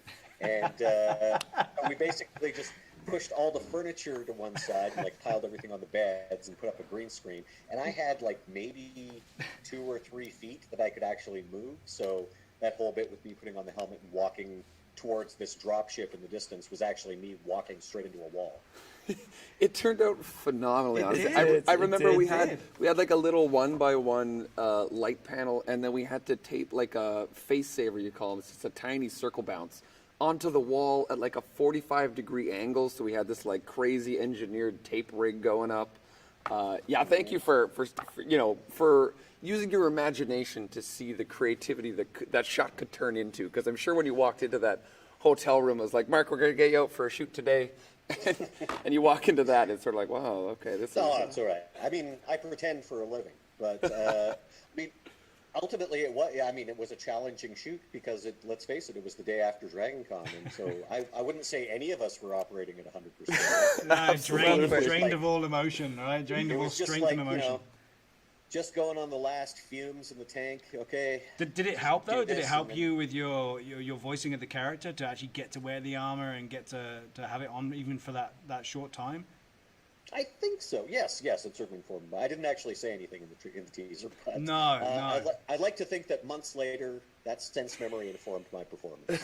Fantastic. Now, did they ship you out a helmet, a bucket for you to do the ADR in, or how did that work? Oh, we sure should have. You're making us look bad here. Oh yeah. Then I'd have one. Yeah, well, you know what it means, Mark. It just means that you have to come here, right, so that we continue filming, and that's when you get the bucket. We've been saving it, obviously. But okay, yeah. speaking of the This will be for ADR, the flashback dream sequence. Before flashback and dream Yeah. sequences Yeah. of the Oberyn and Torin times before it all went pear-shaped. Yeah. just a quick shout out to the friends in Edmonton who helped us with Mark's ADR. That was Wolf Willow Studios, Ian Armstrong. They recorded the ADR for us and did a tremendous job. So we're very grateful that they've been helping us out. Yes. Yeah. Totally. Yeah. Yeah. Ian, of course, and at Wolf Willow, they recorded a lot of my Mass Effect dialogue and such. So, and I do work with them constantly. So it was fun to get to work on this there. That's awesome. Yeah, I saw So- some recent shots of you in your Commander Shepard armor, looking very, very good in that. So, Heck yeah. yeah, it was good. And then I guess it's hit a lot of people hearing that. Yeah. So I guess that's a question I would have is what was your inspiration there to be so well known for the characters that you do? And you do a lot of voices. You know, you're not just a one-hit guy here. You've got so many talented things you've done and voiced and characters you've portrayed. What was the inspiration behind this guy? What was going to make it different for you? Well, I know, of course, that he was the captain of Nova Squad, so he's an officer used to giving orders, and let's face it, I basically did Commander Shepard. And a lot of people picked up on that and appreciated it. So. Yes. Yeah, that's awesome. It is awesome. Honestly, when we recorded the ADR and I just closed my eyes and I heard Commander Shepard read these lines, I was in heaven. It was one of my favorite moments of all time. So what's your favorite Star Wars character, Mark? Oh well, I was always an Imperial guy, so Vader Yeah, was certainly up favorite there. character? Yeah, a lot of people had their heads turned by Boba Fett when Empire came along, but yeah, I was always a Vader man, and also Palpatine. Let's face it, I love Palpatine. He's so evil. Wow. he's, Okay. Yeah. Okay. That's good. That's interesting. I love being a villain. That's the thing, Like I was always a villains guy.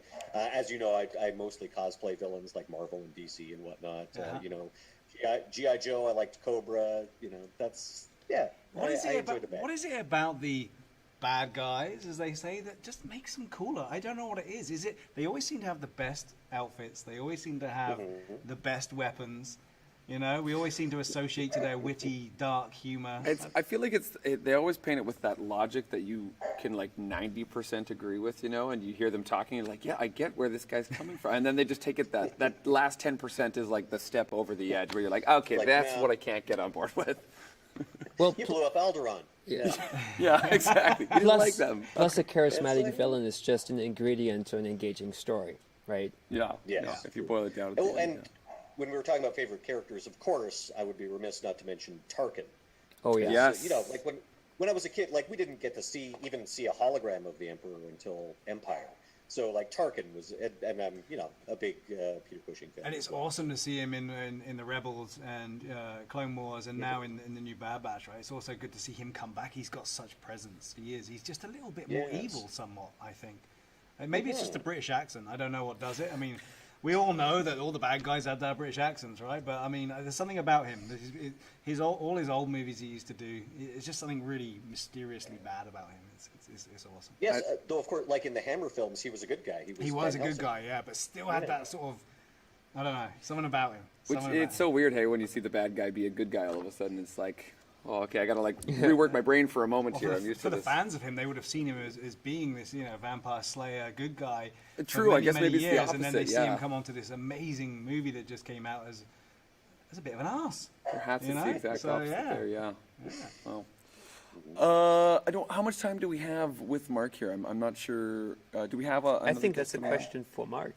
We don't have anyone else scheduled. Oh, we don't after have this, anyone else no. after. Okay, I apologize. Yeah, I'm good. I'm good to hang. Yeah, for a we while have- and, yeah, we talk do. Yeah, Star that, no, Wars. we do have I think we another. got one. but Don't I- listen to me. I don't know what's going on. We're in chaos here, Mark. We're in total chaos No, mode, Mark. It's not like I'm doing anything else this week, you guys. There's no other big things that are happening. From Well, what me, did so, you? I mean, again, this is just a question from me. I'll check the other ones and see if we've got any coming in. But what did you feel when you first got asked? I mean, when you first got asked to do this back in the fan film time, what did you think? What was going through your head? Is it absolutely for sure? If it's there, I'm in. Or Well, yeah. So I got the initial email, and I think it was like in the initial email there was like footage as well. So it was like, oh, a Star Wars fan film. That sounds like fun. And then I open the attachment and see the footage, and it was like, oh yeah, I must be in this at all costs. They've already made this awesome thing, and they just want me to come in at the last minute and get some glory for doing a voice without having to run around in the woods in stormtrooper armor. cherry As I on say, the all top, I would call it. all the Cherry hard on work the already top. done. Yeah, definitely. Well, it felt like a bit of a Hail Mary from Marco and myself, because I think it was some of our VFX individuals who you were working on another project with them, or they had a Yes, connection that's with right. you at least. Yeah. And so Yeah, it was Nick, wasn't it? it was Nick, Nick Romick, and I think the Galactic Space Battles team. Galactic Battles. or yes, Galactic Battles, which is, pardon me. Yes. For those who haven't seen, it's basically like a mashup of every sci-fi genre. So like there's Star Trek and Star Wars and Mass Effect and Halo and there's and various other surprises. And it was a really fun project. That's obviously available online. You can watch that. But yeah, it was during that Nick said, "It's like, oh hey, do you mind if I put you in touch with some buddies of mine who are doing like a Star Wars fan film, and they could use your voice?" And I'm like, "Yes, I like Star Wars. That sounds good, and I like fan films." Yeah, absolutely. I mean, when they showed us their project, because it was sort of like, oh, we're doing a fan film. Oh, we're doing a fan film. We'll show you ours, and we'll look at yours. And those guys are excellent with the visual effects. Like they just really know what they're doing. So when we saw it and they're like, yeah, we got Mark Meer, we're like, well, no, duh. Like, look at this thing. And so we sort of felt like it was a Hail Mary pass, and then to hear back from you, like, holy crap, hey, I'm super excited to do this, and how can we connect? I think that was sort of a dream come true, really, for Marco and myself. Also, especially both of us being video game nerds, right? Like, we've grown up, and I've video games were my babysitter for many, many years. So, to all of a sudden have tangibly Mark Meer on your project was like, wow, next level. Quick sidebar here. We just got a comment from Calvin, who is the creator of Galactic Battles, Wonderful. Look at that timing. who obviously got Hey, to make Calvin. that fantastic film with Mark. And he's now also working on Bucketheads with us. So many of those action visual effects you've seen, Calvin had a lot to contribute Oh, to wow, those okay, as a senior awesome. compositor and made them look as good as they do. The networking is real, man. Yeah? Yeah, that's awesome. Yeah, fan films unite. Yeah, so I mean, I guess one of the good things with doing the ADR on this and bringing that character to life is that you could have a word with these guys and see if we haven't seen the face yet. There's always a way to get you back in. Post COVID, who knows, man? We could always do that, right? We may see a Mark Meer face That's true. on screen. I can do a different voice. I'll do a British accent. I was just gonna say, we haven't seen the face, and you're a man of many voices, so I'm certain we can find a way. There to you weasel go. back That in would be there. awesome. Yeah, Yeah. it was a shame that the COVID times didn't bring you, so everyone could get to be with you where you did it, Mark. It's a real shame. Yes, of course. Because that was the plan. We were going to shoot some stuff last year, but I have to say, you guys did an amazing job shooting all of that in pandemic times. And of course, I guess it helps that everyone's wearing a stormtrooper helmet. So. Absolutely. It's like the project was made for these circumstances. Yeah, being outside, everybody helmeted, and I mean, we did. It's not that was sort of the end of it. We brought on COVID individuals who were sort of policing and making sure that people were distancing and not touching the food, and that was being distributed by. It was one great. individual. It was very well organized, and in testament to that, nobody had any issues, and we were able to do what we did safely and efficiently, Yes. and get it through at the other side. So Fingers crossed. No issues so far. Continuing into the future, no I issues. think you're well out of the clear on that one. Yeah. Yes. It was Well great. done. Yeah, everybody played their part, including our safety officer. Yeah, Joel Reimer. Yeah, Joel. Yeah. Yeah, Joel. That's it. Yeah, every day was there with a thermometer, Yes. making sure, recording us, making sure it's all good. And had fun with it too. yeah, Yes, he super did. super good fun. Super good fun. And like I say, like everybody, it was the team effort, obviously. And hey, team, you did great. Because look at the end result. It was amazing. I don't know if I've told you this yet. I was chatting with Troy the other day, actually, and so fans have unsolicited and independently, a few different fans have told me that their favorite Star Wars properties are The Mandalorian and Bucketheads. That is so Wow, cool. That's awesome. Oh my gosh. Well, we're certainly happy to be in the same boat as the Mandalorian. That is awesome. It's pretty cool. I definitely, it's fun to see this thing sort of propagate and expand. I had a really fun experience I'll share with you. My wife, who I also met when we connected at Dragon Con. I met my wife for the first time, and lo and behold, we got together. Conventions, man, we need them. Convention, we back, do, yes. more than you know. Yes. They are essential. But shortly after we met, she's from New York, so she went back to New York, and we had a long distance thing going for a while. And we premiered the original Bucketheads at Dragon Con. And it was like maybe 2 or 3 months afterwards, we were on a phone call, and she was like, oh, by the way, my mom went into their local comic book shop, and the comic book guy was nerding out over this amazing Star Wars fan film that he had just seen, and it was Bucketheads. The reach is real, man. The Yeah, it reach is was real. super cool to just I was in the middle of- organically hear about that. I was in the middle of the interior of BC one point, having a dinner in a restaurant next to the hotel I was staying in, and 2 people came up to me because I was wearing a Bucketheads t-shirt, and then would not stop talking about Bucketheads and Star Wars as a whole. And my burger went cold. I'm not even lying. They were so into it. That's so and it cool. was just because of the t-shirt. And then once I told them, yeah, we actually worked on. No way. Yeah, it was just they were really freaking out about it. They loved it. So That's yeah, amazing. it's definitely getting the reach. That's It's amazing. awesome. Speaking of the interior, I saw a comment earlier from, I think it was either an independent theater owner or a film festival right. in the Okanagan that would really like to show our film there as well, which we should totally follow up on. We should totally follow up on. Mark, thank you a ton for joining us. It looks like we've got to get to our next guest. Again, Of course. thanks for being a part of the sort of the hodgepodge imperial Oh, shenanigans that we're getting up to here. No worries. Always lovely working with you, man, and so happy to have you on the project and really bring Oberyn to life. You and Steve both, really. It was a lot of fun, and I can't wait to, like as we mentioned, conventions. I can't wait till that starts again and maybe tour this around again. And I can't wait to see you again, Mark, at another convention soon, post-COVID, and hopefully we can get back to the same old shenanigans that those bring. For sure, Steve. Yeah, look forward to seeing you. And yes, yeah, fingers crossed that we can. I've got my first vaccination now, so let's hope that travel gets back to normal. Absolutely. In a little while. Absolutely, man. Well, thank you again, and we'll be talking soon, Mark. Thanks so much. So long, guys. All right, bye-bye. Bye. So going back to that comment that Marco just dropped in, actually, the question came in from the Okanagan Screen Arts. It says, we are hooked up in the Okanagan filmmakers and crew if you need to film desert scenes up here for further episodes. Ooh. So that's what came in. So that's an amazing That is amazing. amazing thing. I don't know if they've heard, but I mean, we did Tales from the 501st, this other series that we're trying to get going, and we had to go down to, or is it Oregon, to work on some of the sand dunes. And basically there. a sand pit, right? Yes, yeah. Yeah. So Okanagan would be much better than having to cross down to Well, Oregon while we're again. queuing up some other stuff here, I'm just going to pop in. I want to hopefully get through some of this. I want to revisit this question here from Mix for Life. So, will the other episodes be longer? And I think we have to just make it known that in the beginning, when we launched this today, we mentioned that it's having to be in three chunks, I think. Yes. So this episode, every episode is supposed to be 30 minutes long, and that's the plan. Yep. And there's already 5 episodes, I believe, 5 or 6 episodes that you guys have got ready to rock. Yeah, that season 1 is film? 5 episodes long. Season 1 Right, is 5 so season 1 will be 5 episodes long. Unfortunately, due to the time, due to constrictions, due to the fact that we need this to be based on the Patreon contributions, this one you saw today was a section of it because the guys were desperate to get some of this out to the fans that are looking for it. So Yeah. they will be 30 minutes long if we get to that point of being able to do that with the contributions. So there will be 3 more parts of this episode coming out. Who knows? Maybe it'll be another part if the contributions come in. But it's just the fundage needs to be there to complete this episode. Yeah, pushing at all times as hard as we can to make this happen. And as Marco and I have also said, no matter what, we will do episode 1. That's always been sort of the promise as well. And no matter how long it takes. We'll see. We'll see. That's a part of it Hopefully too, not yeah. too long, right? No, hopefully not too long, but episode 1 will come out, and then I think from there on, it's really up to the fandom. Yeah. If this is something that people want to see, we will need some support to help get that done. All right, I think we should move on because we've gone over what we said we would, but then we Oh, did geez. produce some technical difficulties, so I think we'll keep going as long as people are listening. Yes. All right. Oh, yeah.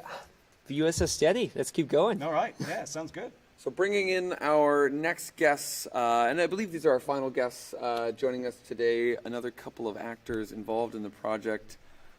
All right, guys. Are we still on laptop? You are still Okay, on I'm gonna bring laptop. this down a bit. Unmute Hopefully you'll still hear me, yourselves.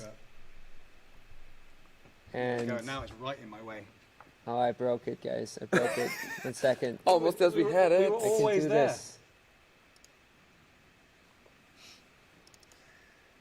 Hey guys, well, I'm just going to keep talking while we're working on this technical difficulty. I think these guys can hear us. I'm not sure if we've quite got them up and running yet, but a couple of Okay, exciting actors. Here's one for you and Andy, from Lord Vader himself. Who's been a regular wonderful contributor, to yes, contribute Vader, to we questions. super Are there appreciate going to be flashbacks recalling the Empire in its prime and compare and contrast between pre and post Endor? Well, great question. We haven't exactly angled towards that.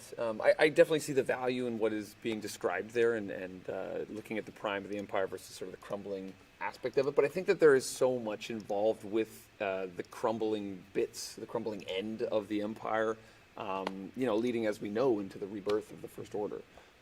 There's so much meat there already that we really looked at just forming the story around that portion of it. And pre Endor would take you to like Caravan of Courage or Battle for Endor. We don't necessarily need to go there again, right? I mean, I wouldn't mind going there again, but again, it's just coming down to how many. One of the can things we tackle have at to once. get through is what's in the box next to me here, right? What's in the box? Right. So Let's see if we can get to that, I or think whether we we can- need to save it. I think we can announce it. I think no matter what, we can announce we it. can announce certainly it, and then we announce can it. make sure we do it. We got it here, we might as 100% well. officially. Yes, Right? yes. Okay. Okay, so I think we've resolved our technical. Yeah, our guests are on. Our guests are on. It sounds like they can hear us. We have joining us today Victoria Sutter and Joey Monroe. Unmute yourselves, friends. Oh, and I guess you have to You unmute have to yourselves. unmute yourselves, guys. Sorry, There we we're go. having some weird technical things. Hello. Good to see you guys. Good to see you. I actually can't see you right now. I'm trying to. Yeah. You don't necessarily need to see us. We That's need to see okay. you. The fact, hear you. yeah, the fact that the fandom can see you guys and we can hear you, They're we're sick very of seeing happy. us. They've been looking at us all morning, faffing around here in the Everyone background. else can see you. So the two of you, I think, also got sort of your very first impressions of the finished chapter 1. What are your guys' thoughts? How'd you enjoy it? Ladies first. Thank you. It was absolutely amazing. I was actually quite shocked. I was pretty blown away, and I have all my family in England and my friends are just they're on the edge of their seat waiting to see this. So I was really blown away, guys. Congratulations! It looks awesome. Yeah. Awesome. Yeah, it's crazy. I played it back 3 times already. I've already watched it 3 times. But That's what you need to do. You did it just as Those are we the said. comments too. Everybody's like the reception of it. Everyone's like, yeah, let's see more. So yeah, it's wow, nice work. Good audio. Yeah. I think so, yeah. Yeah. I'm very excited to actually go back and rewatch. We were trying to pay attention while also resolving all the many. I don't feel I've watched it yet. I'm itching to watch it. I'm really itching to watch it again. We watched little bits and pieces. Yeah. I can't wait. Perfect. Hey, I have a question straight up for Victoria. We put out the trailer about a week ago, right? And Yeah. at the very end, there's this insane incoming, Yeah. which is you, Victoria. We recorded that in our ADR studio for a different moment in the film. But when Andy and I were actually putting that trailer together, we were trying to find a really impactful moment to end it on. And I think it was actually Andy's idea to put that there to really, maximize the impact. blood-curdling, It is man. so intense. Yeah. And Yeah. I've called recording this in my home studio, and I have thin walls and I have neighbors. And you were going all in the booth. I mean, Yes. I am impressed with the amount of voice that you can produce, Victoria. Yeah, it was blood curdling. It was usually when things like that happen, you get the hairs go up on the back of your neck because you feel you're in that moment.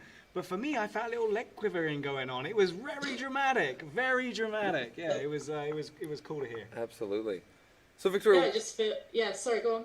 oh no, yeah, please comment on because we never told So- you that was going to happen. So either. Victoria, what was your inspiration between the blood curdling incoming? The visceral death scream. No, it was just I when I was kind of watching like the war happening and it was so intense. I think now I'm coming into this show. I think I have to up my game as much as possible to match that. So I just went 100 and like when I thought I was going 100%, I was like just go 150%, and just why not? Just go for it, have fun. And again, this Yeah. is probably the first time you been wearing a very intrusive and restrictive plastic armor, and Yeah. not only that, but for those who aren't down with the names and numbers of the characters, you are the carrier of the amazing KR8. Yes. So if you need some recognition to Victoria's character, it's wearing KR8, the droid, and you are in that armor. You are carrying that, and everything you are doing is wearing armor. So how was that for you? And I'm sure, like I say, it was a first, but maybe not. You can tell us something we don't know. Yeah, for that type of armor, yes, definitely. I mean, I've done some fencing back in my day, but I haven't worn as restrictive. But once, as you know, you guys were really helpful and so supportive, and just I felt like extremely looked after. And I thought once you get used to it, it's kind of you just go for it. Just give it. Yeah, give you it did. some, You know? did. It has to be said, you did not hold back as well. None of the guys doing this stuff. No, and would it hold back. shines through so Yeah, much, right? yeah.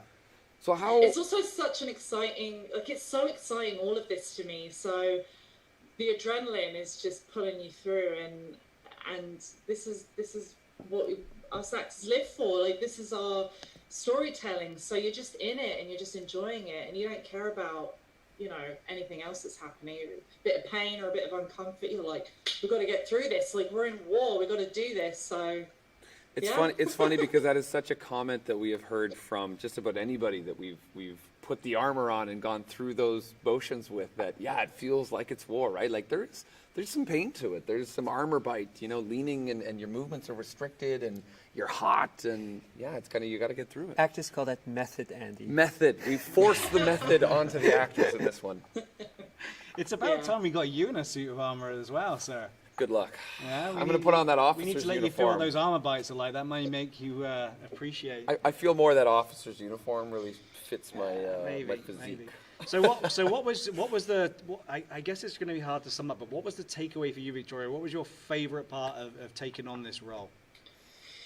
Oh, that she is just ready to roll, and she's a bit cheeky. And just, I guess for me, just taking on this, she's the only woman that's kind of come into the troopers and been accepted. So it was kind of taking on that role of like, I'm here and I'm a woman to be, you know, the forces to be reckoned with me, and I'm not here to play games. I'm here to do a job, and the story will unfold more to what's happening. But for me, it was just, I've always had kind of like, I did a little bit of army cadet training when I was little and stuff, and growing up. So I've always had these stronger roles growing up, and so for me, this was like, I finally get to sink my teeth into like this warrior. So this has just kind of been waiting to happen for me, and now that it's arrived, it's just enjoy the journey of it now. Awesome. Well, Victoria, we are so happy that you were able to join us. And you know, when your audition came through, I know we didn't even ask for a British version, and that is so obviously natural to you. And as soon as we heard that, it was just like, wow, this has got to be our Nomi. Can't be part of the Empire unless you got a British accent. So it seems. Right. We do only have so much you. time here with us. Joey, you're also hanging out with us, man. Thank you so much for joining us. How is it for you for throwing on the armor? What was that like to, you know? And we really, obviously, as everybody We just literally saw, through it on him. well, we threw it on, and then we threw some blood, And then we threw him down in it, and we then threw we him told him to down. get up and then get down and then get up and get down. Yeah. Yes. So how was that Yeah. for you, Joey? What was that like? There was some pinches for sure. A little the inner thigh pinches were definitely the ones that I loved the most. No, like, yeah, it was war. You know, like, I had the armor on, I had the blood on. It was like, I remember I was on the dirt and I was like, get my hands in the dirt a little bit, like against the tree, and like, it hurts, but you got to use it. You got to play with it. That's all part of it. So And I loved it. I think it's the first time I've seen that, really, because a lot of the time they don't focus on the aftermath of someone being shot down or For sure. or whatever. So I mean, it's the first time I can remember seeing that Yeah. in such a. It's not super graphic, and that's not what we're here for, right? But it does portray a Yeah. different side of what's going on. You know, you took a hit, and it was a bad hit. Yeah, And you know, if you look at that scene, and I've seen that scene, and you look at that scene, you look at the determination of that soldier who is going to just basically make the ultimate sacrifice at that point and take as many with him as he can, right? You've Yeah. taken your hit, and you're going to. And I love how that scene turned out, that moment between Troy's character and Joey's character, where he convinces him to not lay down his life at this moment and hand over this activated Yeah. thermal detonator You're not without just a pawn. without saying anything. It's Yeah. just this pretty extended shot of the hand that's outreached and Joey making that decision. I'm really happy with how that There was a turned out. question that came in regarding that scene. If you guys. Yeah, sure. Yeah. Let's bring What Joey was on. it? Yeah. So basically, it says with the ending shot of the helmet, was that shot meant to be a plot twist that was actually a rebel wearing the armor of a deceased stormtrooper, or more of a symbolic meaning to the end of the Empire? That's a very, very cool question. It's a and lot of thought gone into that scene, because I for me, it's just. I feel like people will need to keep watching to find out, Yeah. because Joey's character is certainly going to return Yes. for later in episode 1. Yeah. Absolutely. Yeah. It works on Definitely. many levels.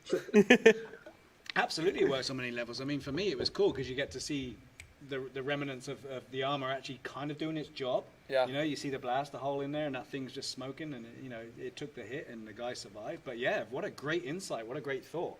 You know, would you have? Is this a plot? Is there? Yes, a great question.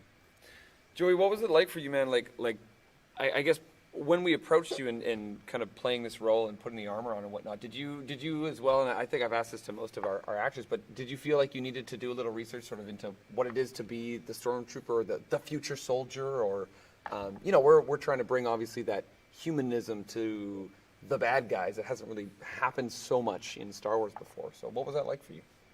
Yeah, you know what? I really tried to approach it like I tried to approach it like a soldier. I didn't try to think too much like, okay, a Star Wars stormtrooper, because I wanted to kind of come at it from a bit of a different angle, and I wanted to sort of paint something a little bit different, like just have it be this dude that is thrown into this situation. And yeah, he happens to be in a stormtrooper outfit, and he happens to be fighting for the Empire, but I just tried to look at it as like this guy that was thrown into the situation, and I tried to not think so much about well, of course I tried to think of like stormtroopers and like the specifics of why I was there, but I tried not to think of it so much as like a Star Wars guy, and I tried to just really approach it as just a regular dude that's at war, because I thought that would kind of like paint some different colors, and like the groundedness of it was obviously something that all of us are going for with this project, like to make these, like to humanize these stormtroopers, and that was definitely something that I focused on coming into it for sure.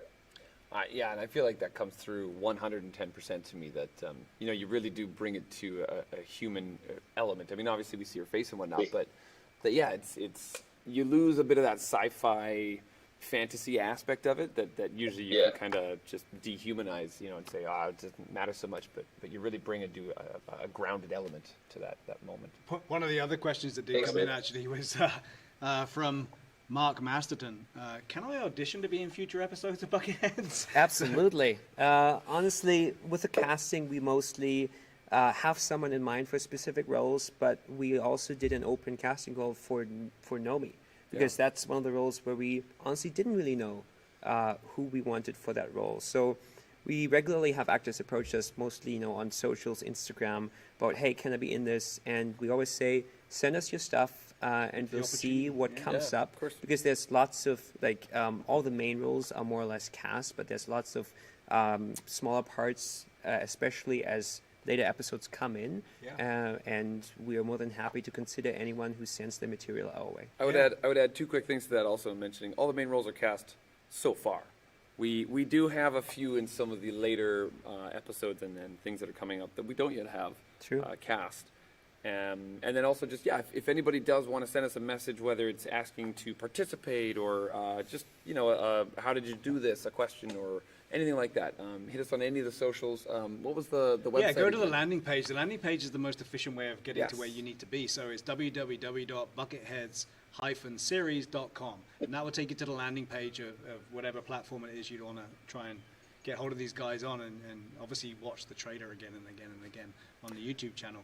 I mean, one of the questions we did get from another regular contributor to the questions was at FemTroopers, and they were asking, what is the cast list? And we were hoping to have a little bit more time to talk about all of these things and answer all these questions, so apologies if we don't, but I would say check out the IMDb. Yes. Obviously, you'll see a list of all the cast at the end of every episode, and the end of the fan film as well. So it's huge. Hopefully we'll get to do more lives in a less chaotic environment, and then we'll be able to get to the bottom of some of these other questions. But yeah, for now, I would say cast list will be at the end of the episode, and you want to watch it again and again anyway, so you'll get a good idea there of who's currently in the cast.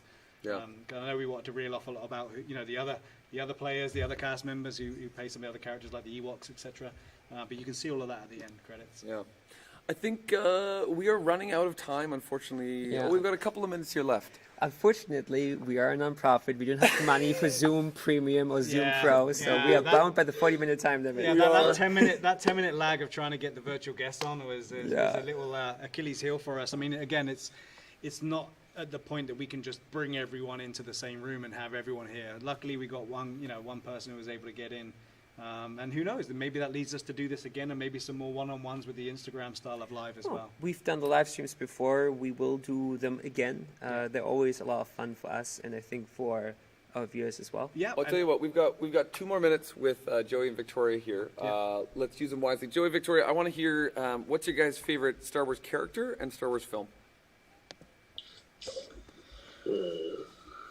Yeah, I'm putting you on the spot. That's right. I mean, I gotta go with Darth Vader, to be honest. I think he's just, for me, he's like the ult. Like, imagine putting on that suit and like walking in and like the voice and like playing that character. I don't know. You got to go through a lot to put that suit on, Joey. You got to be burnt like bacon. You got to have your limbs chopped off. You know, and there's a lot that comes with that suit. But whatever we got to do, I'm down. When you see that Rogue One re-envisioning of A New Hope, right, of Vader going through the ship, just slaughtering the. I mean, I give it to Joey that's the moment where you're like, Vader. Oh my. So favorite movie, Joey? Out of all of the movies, any of the movies? Honestly, I really liked Rogue One a lot. Just because it felt, I don't know, it just felt a little bit different. The tone of it was just different. I think Andy maybe said it earlier. It was a bit darker, a bit more about even from the titles, right? Boom, straight into it. Totally. You know? Yeah, we were all That's like, what we use for inspiration very much. yeah, and for the fan film, exactly. Yeah, and the series. So not to speed it along, but Victoria, you have the same questions. Favorite character? Yeah, I think Rey Skywalker, but I also like Han Solo because of his like cockiness comedy, which Can't is just have like, two. You can't have I know, two. right? Well, then it has to be Rey. Okay. Okay. Because I feel like a connection with her, I guess, with my character in a way. Like she's a fighter, and I have to agree with Joey. Like I think that whole like it just brings you in that dark approach and just feeling like, oh, we're on a different. Oh, no. Oh, we're so sorry, Victoria. Again, as our little not-for-profit. I think we lost her as well. We did because we ran out of time on the it's the Zoom, Zoom. because of our not-for-profit, unable to. I think she was saying though purchase the the Rogue premium One was her aspect. favorite movie. You know what else? Yeah, after picking Rey as her favorite character, it must be Rogue One. There's no other option there. Yeah. I think there's a channeling of the most. That's what we're all gonna go with. Is the Rogue most One. badass out there would be Yes. Princess Leia, and I think there's a little bit of a channeling of that there too. So Absolutely. Well, thanks both to Joey and Victoria. You guys are probably still watching this, and apologies for having to cut you off so suddenly. Was phenomenal to have you guys out, and really thanks to all the guests who came out today. Thanks for all the viewers who watched. We do have one final exciting little thing that we would like to announce. Yeah, let's announce it. Do you want to announce it as I produce it? Okay. Because then you can lay down to the people that are still with us what's going to happen, what it's going to mean, and what they need to do to. Sure. Yeah. Sure. So we don't have the exact specifics figured out. Okay, so we got to do this rather quick. I'm being signaled. So we've been intending on doing some giveaways for a while, and it's just finding the format to do this has always been a bit of a challenge. But we have with us today, what we'd like to do is our first giveaway. It was going to be today. It couldn't be, but it's been created. It's this very amazing looking. I think you better get up nice and close. Alex, maybe we can have you jump on focus here real quick just so we can get this nice and in there. This wonderful, awesome looking Ewok mask that was created by one of our Ewoks. Marco, who is this? This was Valerie. Valerie Hoy. Yeah. Valerie Hoy, pardon me. So Valerie did a phenomenal job. Like, look at this thing. The eyes are insane. The awesome top piece. You can wear it. It's wearable. You can wear it. Yeah, like it's a full mask. Shall I reveal the You better. Yeah, you better give us your best Ewok impression. A helmet that can be attached similar to a hard hat.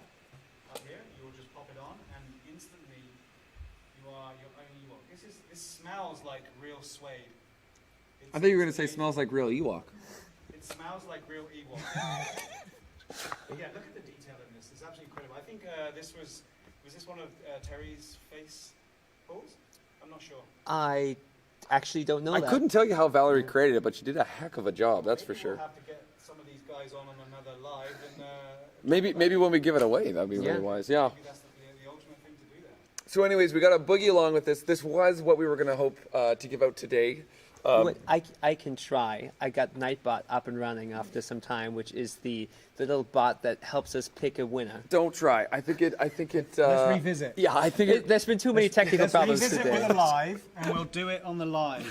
Yes. Now, So that means I have to take this home. Until that point, I'm very happy to do so. I So- feel oh, here, let's get it up on so bad for you. I'll hold it while I speak, just so we have it up here. Yep. But so this gives us something to look forward to for the future live streams. Again, Valerie, thank you so much for donating this to the project, and one lucky fan is going to get to take this thing home and show it off. God, it's so cool. Wear it. I want to take it home. Yeah. So again, thank you everybody for joining us today. Thanks for watching.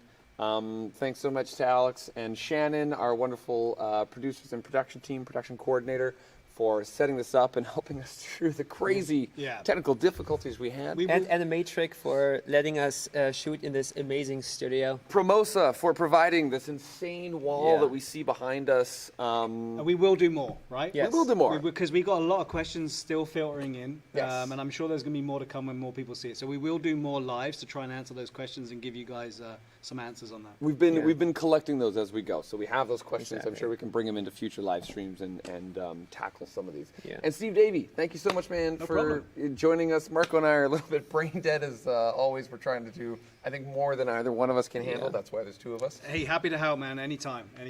One You day, guys are busy, and we we'll need have you to everything we concentrate need. on making this. So I'm happy to do this. It's So no you can problem. keep stepping into the Stormtrooper armor. I hope so. I mean, I think so. Yeah. Watch the film again and again and again.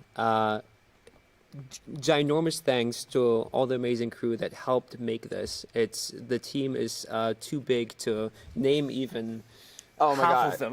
I think we're around 150 or 200. Yeah, people at this point. it's absolutely insane the amount of a lot of Christmas support we've cards. received. And Steve, just one more time for anybody, one last time, the landing page that's really good to get. www.bucketheadsseries.com.